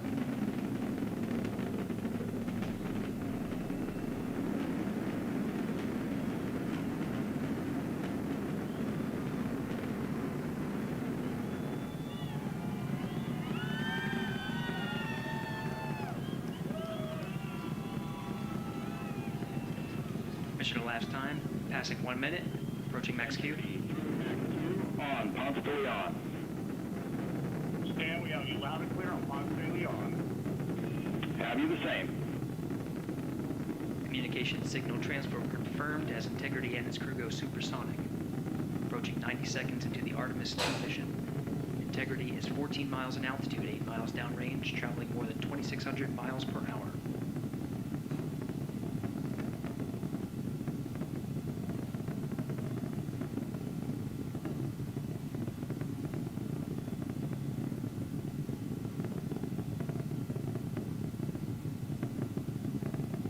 Minute 50 seconds of mission elapsed time, standing by for main engine throttle down to 85%, ahead of solid rocket booster separation, expected at the 2-minute 9-second mark. We see throttle down.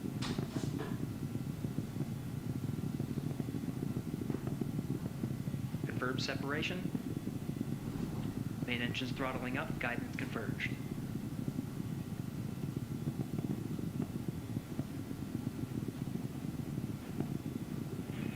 Integrity, guidance converged, performance nominal, upper stage RCS ready. Copy all, Stan. Integrity, SM priming complete. SM priming complete. 2 minutes 45 seconds of mission elapsed time into the Artemis II mission. Thrusters on Integrity and upper stage confirmed in a ready state, ahead of service module fairing separation.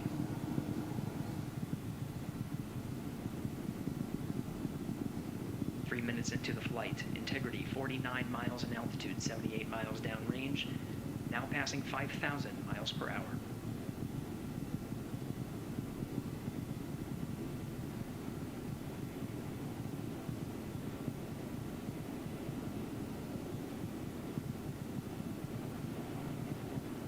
Standing by for launch abort system jettison. Houston Integrity, good last jettison, great view.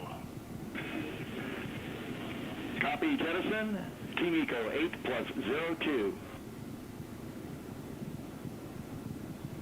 We see you sail on board, Stan. And Houston has you loud and clear on Tidris at the Carmen line. Outstanding, Stan, we have you the same. 3 minutes 50 seconds into the flight of Artemis II, Wiseman, Glover, Koch, and Hansen crossed the boundary to space with good comm checks. GPS signals acquired after last jettison now working on internal checks to verify accuracy. Flight Dynamics Officer analyzed the time of main engine cutoff, confirmed at 8 minutes 2 seconds, time of MECO.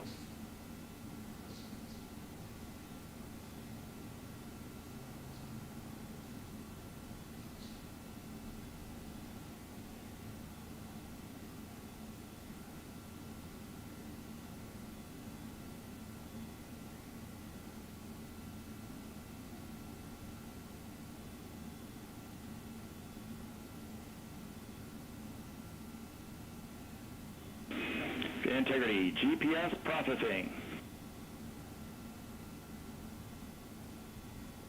Outstanding, Stan. We see the same, and we have a beautiful moonrise. We're headed right at it.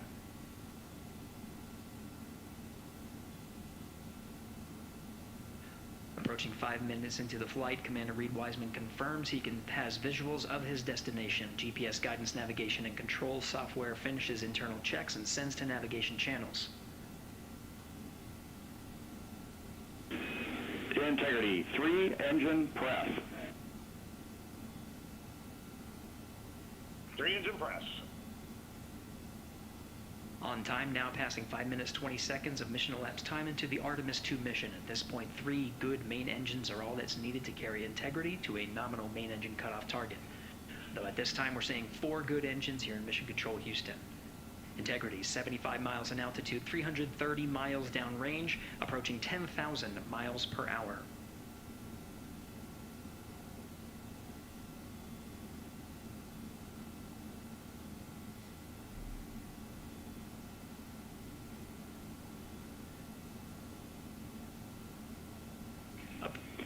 Integrity, looking good at 6 minutes. Same on board, Stan. Good trajectory and engine performance. Booster officer will soon report the shutdown plan to Flight Director Judd Friedling, expected at the 7-minute mark. Integrity, 78 miles in altitude, 460 miles downrange. Integrity, expect nominal shutdown. Integrity copies, nominal shutdown.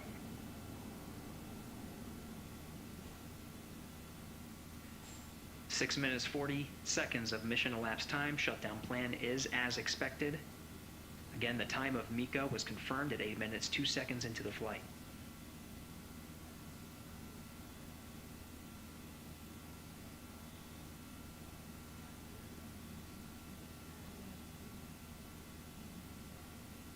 Seven minutes of mission elapsed time.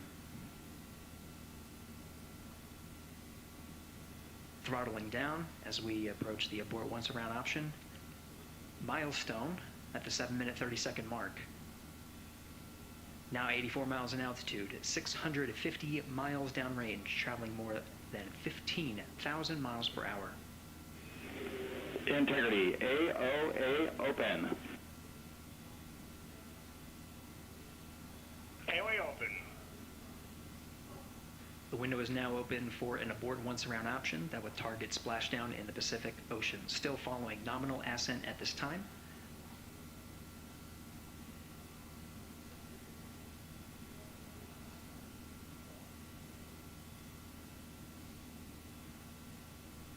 About 10 seconds remaining until the main engine cutoff of the Space Launch System core stage. Standing by for confirmation of MECO and core stage separation.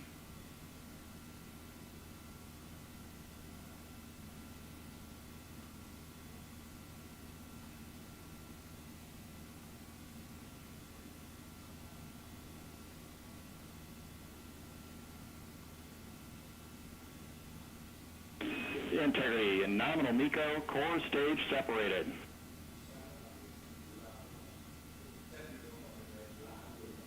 We see the same on board, Stan.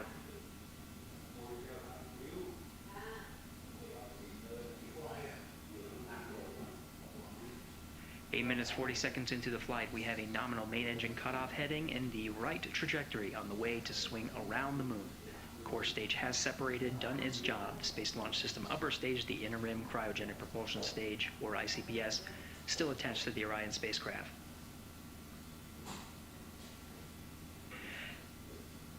Nine minutes of mission elapsed time. Integrity crew of Reid Wiseman, Victor Glover, Christina Koch, and Jeremy Hansen now in orbit around the Earth at the beginning of their journey to the Moon.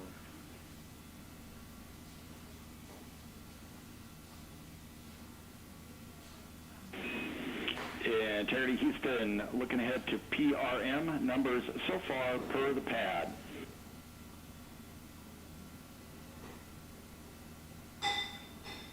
Copy that, standard numbers for the pad.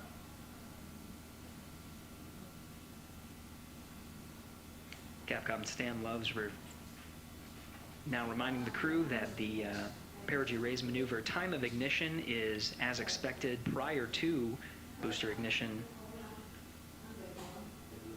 That time being 49 minutes, 50 seconds of mission elapsed time.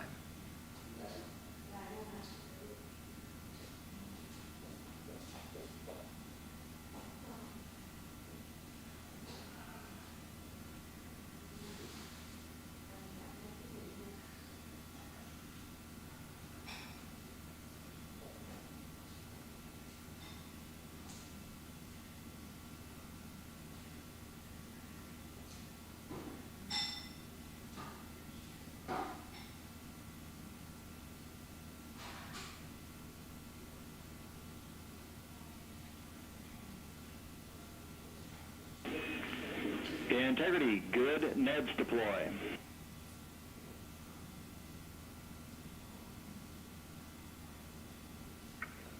Copy that, Stan. Good, Neds.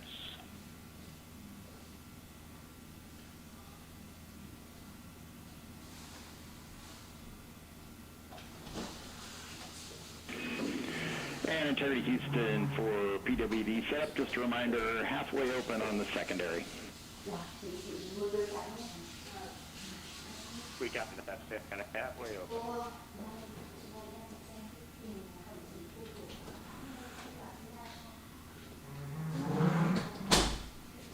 Passing 11 minutes of mission elapsed time.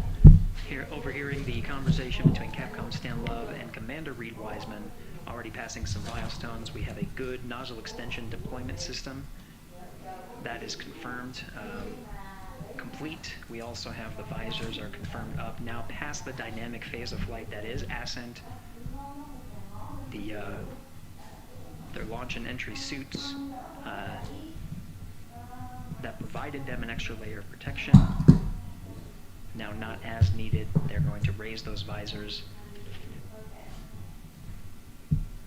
And later in today's mission, they will begin to egress or get out of the suits to begin some of their initial tasks of activating some of the systems aboard in the Integrity spacecraft.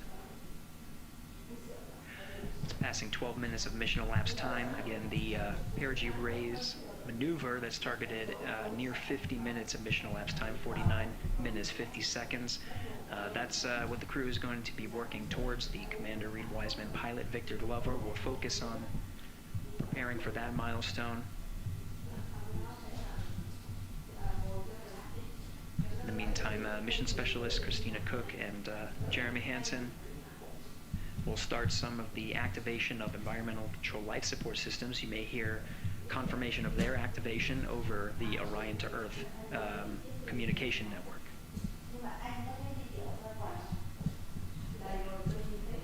Houston, C3 aux power back in auto. Copy C3 aux, and we're 2 minutes to maneuver.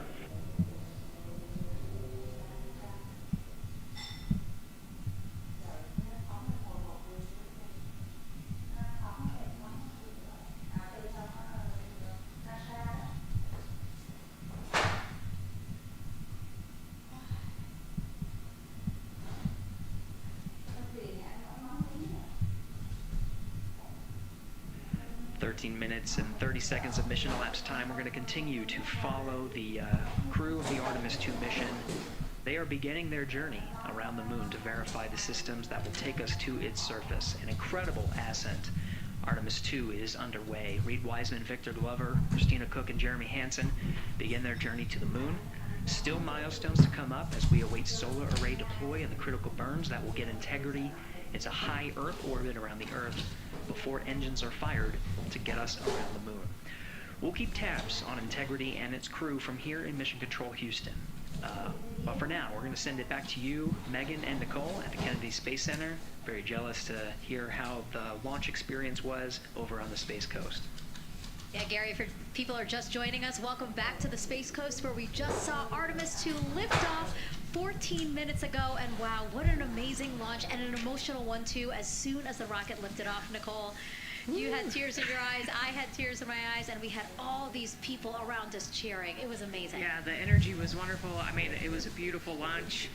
You know, we've got 4 friends and family members headed to the moon. It's pretty amazing. Yeah, how does that make you feel as someone who, you know, is an astronaut as well, but also, as you said, friend? Yeah, so proud of them. You know, man, we don't have the words in the English language to describe this kind of an event, and pride, love, so many emotions. You know, they are truly breaking some barriers, and hopefully, you know, as Gary just said, they've got a long day ahead of them, so wishing them well on everything, but so far, what a beautiful launch to watch. Yeah, to be returning to the lunar orbit in more than 50 years. Maybe they go farther from Earth than any other humans before them. Maybe they see parts of the moon that we've never seen before. I mean, what a great start to what could be all of these milestones that we break in just a 10-day mission. Yes, what a way to welcome in the Artemis generation. Yeah, how do you feel? I mean, we saw some beautiful shots we were covering of course, the rocket, of course, the Earth falling away as we continued up into our ascent, but also some of those crowd shots where we saw young and old, just emotional, overcome by this history-making moment. Man, we are going back to the moon for all, and we saw that today. We saw that in all the crowds. And yeah, you guys just saw that view, the sunrise or sunset, I guess. They just made it over the crest of the Earth, and you could see the sun peeking over. One of my favorite views from space. And I can't imagine what they're looking at now, and I can't wait to see what they're looking at in about 5 or 6 days. Yeah, and you know, I know a lot of people are like, you know what, I'm surprised this launched on the first try, because we know, like any little thing, we have to be keeping safety in mind, and we want to make sure we're ready to go, but we were ready to go, and I think it surprised a lot of people.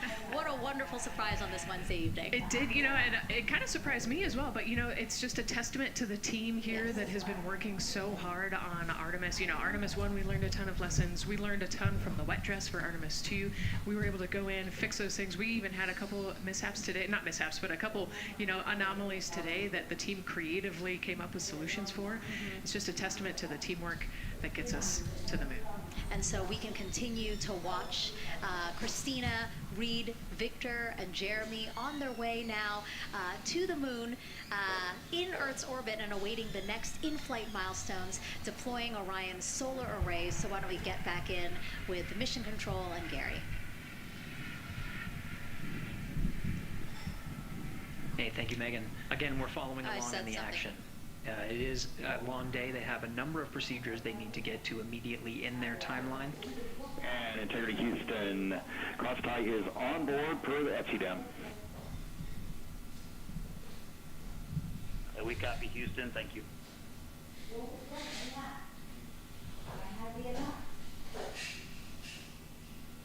Cross-tie referring to flight controllers here initiating a connection between some of the batteries aboard the Orion spacecraft, allowing for an even distribution of power. This is the flight control teams that took us through ascent of the Artemis II mission today. Right now we're, as you see, passing 18 minutes of mission elapsed time.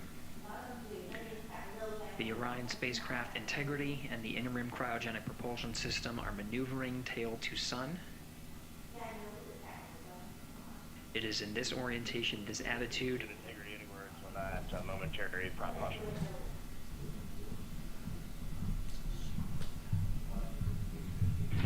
And Reid, no action, we're looking at it.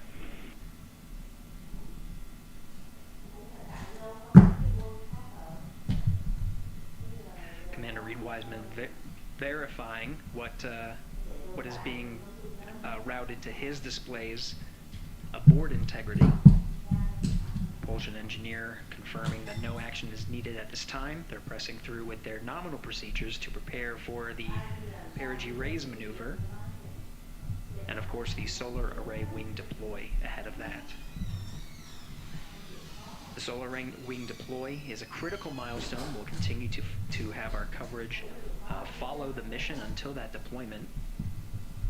Successful launch is just the beginning. The deployment of the solar arrays and successful confirmation that those solar array wings are drawing power is a significant milestone and says to the flight control teams that we will continue on today's mission. Power needs to be drawn to continue through some of the next milestones.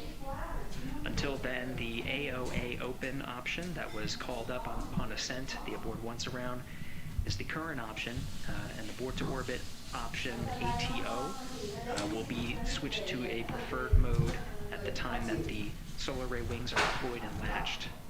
It gives the flight control teams a little bit more flexibility. Yeah, Integrity Houston, update on Tedra's handover for your pad.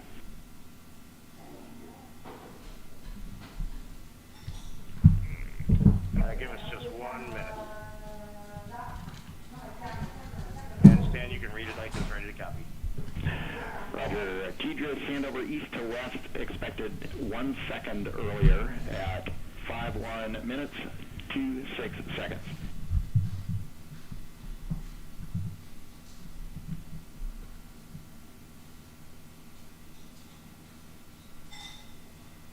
All right, Stan, we copy 1 second earlier for 5126 Tedra's east to west, and saws are starting to deploy. Thermal knives are firing. We concur. Thanks for the report.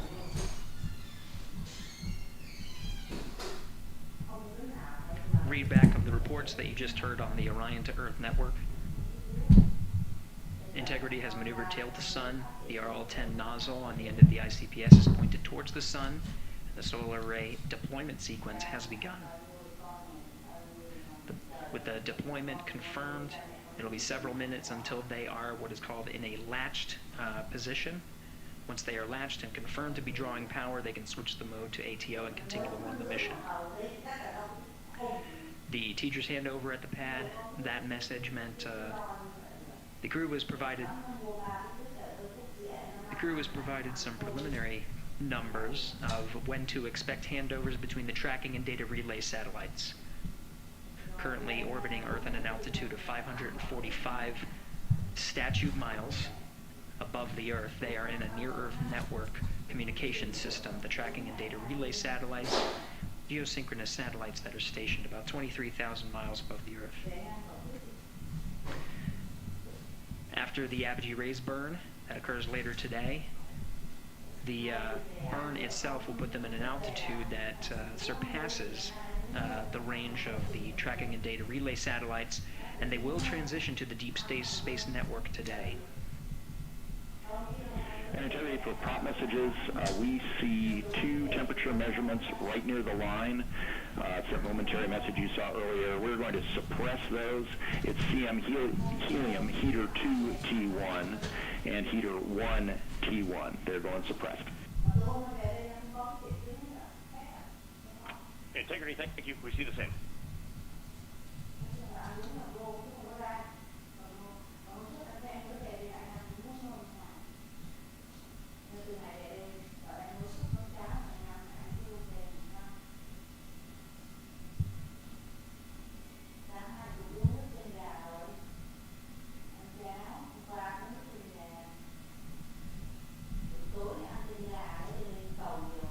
This is Mission Control Houston, passing 23 minutes of mission elapsed time into the Artemis II mission.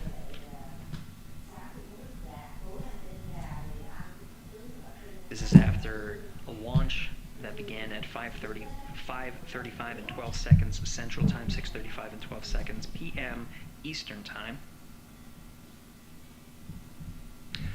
Right now, the orientation you're seeing from our aero visualization that translates some of the telemetry that we're getting from the spacecraft and puts it into a model so you can follow along on some of the milestones that we are following here. The RL-10 nozzle that you see at the left end of your screen, though it is currently not firing, that nozzle is pointed towards the sun, and the solar arrays are currently deploying. From this visualization, they look fully stowed in a position. Integrity, we are happy to report that Jeremy has the O2 sensors on. Copy O2 sensors.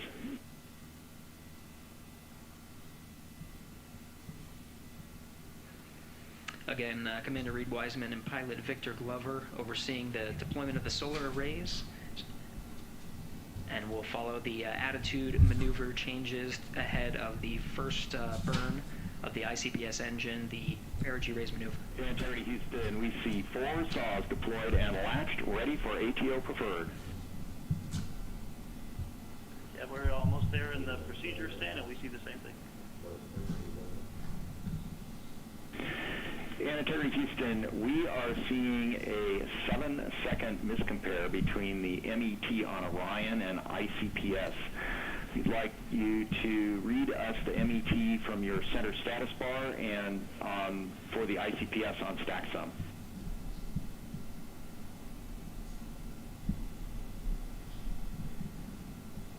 And Stan, we see a absolutely precise alignment. MET 25, 14, 15, 16, precisely aligned with ICPS MET. Copy, thank you for that. We'll investigate a ground issue. And Houston Integrity, ATO preferred set. Copy, ATO preferred.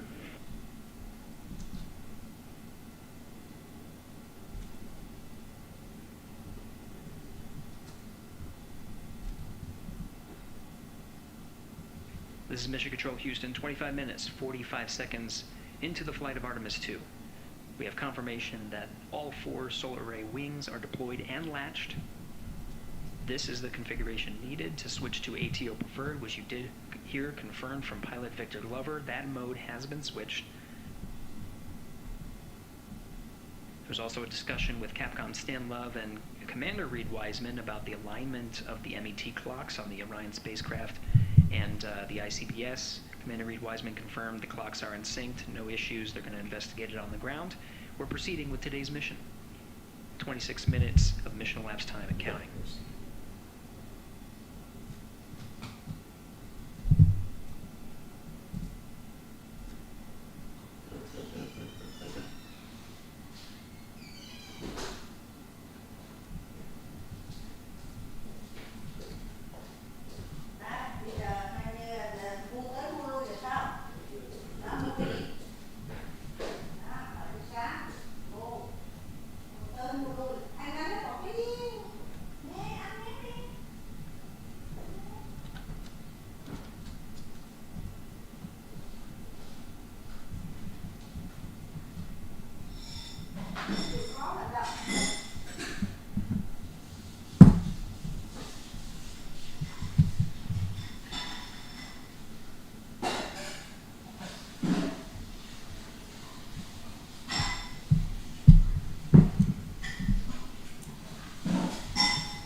This is Mission Control Houston. We're approaching 28 minutes of mission elapsed time into the Artemis II mission.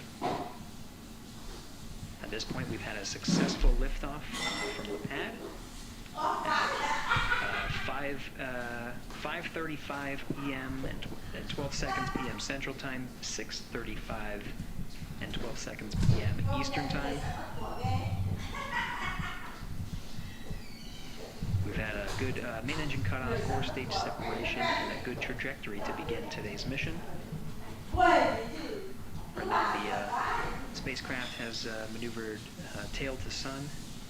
We're standing by for another maneuver to maneuver into the burn attitude. This is where the RL-10 engine of the ICPS is pointed in the correct orientation for the perigee raise maneuver. We did hear confirmation that the perigee raise maneuver time of ignition has been confirmed per the pad, which means it was the predicted time prior to liftoff. Integrity for G and C, we're taking channel 1 to unfiltered and to BFS. Okay, Stan, we're watching. Go ahead.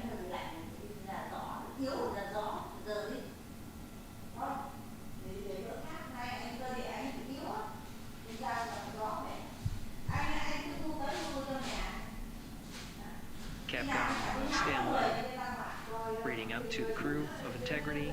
They will switch the navigation source channel 1, standing by for confirmation that switch has occurred. Pilot Victor Glover will receive confirmation, and is at least watching to confirm that switch has occurred. Again, the perigee raise maneuver that we're heading towards, not too long from now, we're actually inside 20 minutes at this time from the time of ignition of the perigee raise maneuver. We did have a successful deployment and launch of all 4 solar array wings. This is the configuration needed to commit to the perigee raise maneuver. Of course, flight controllers here in Mission Control Houston will continue to evaluate that everything is good before committing to that burn. The perigee raise maneuver does raise the perigee, the lowest point in the orbit, from 15 to 100 nautical miles. The 100 nautical mile mark is needed to continue in low Earth orbit and hit the target for the apogee raise burn. That will put them in a high Earth orbit for the remainder of the day and set them up for the right position to execute the translunar injection.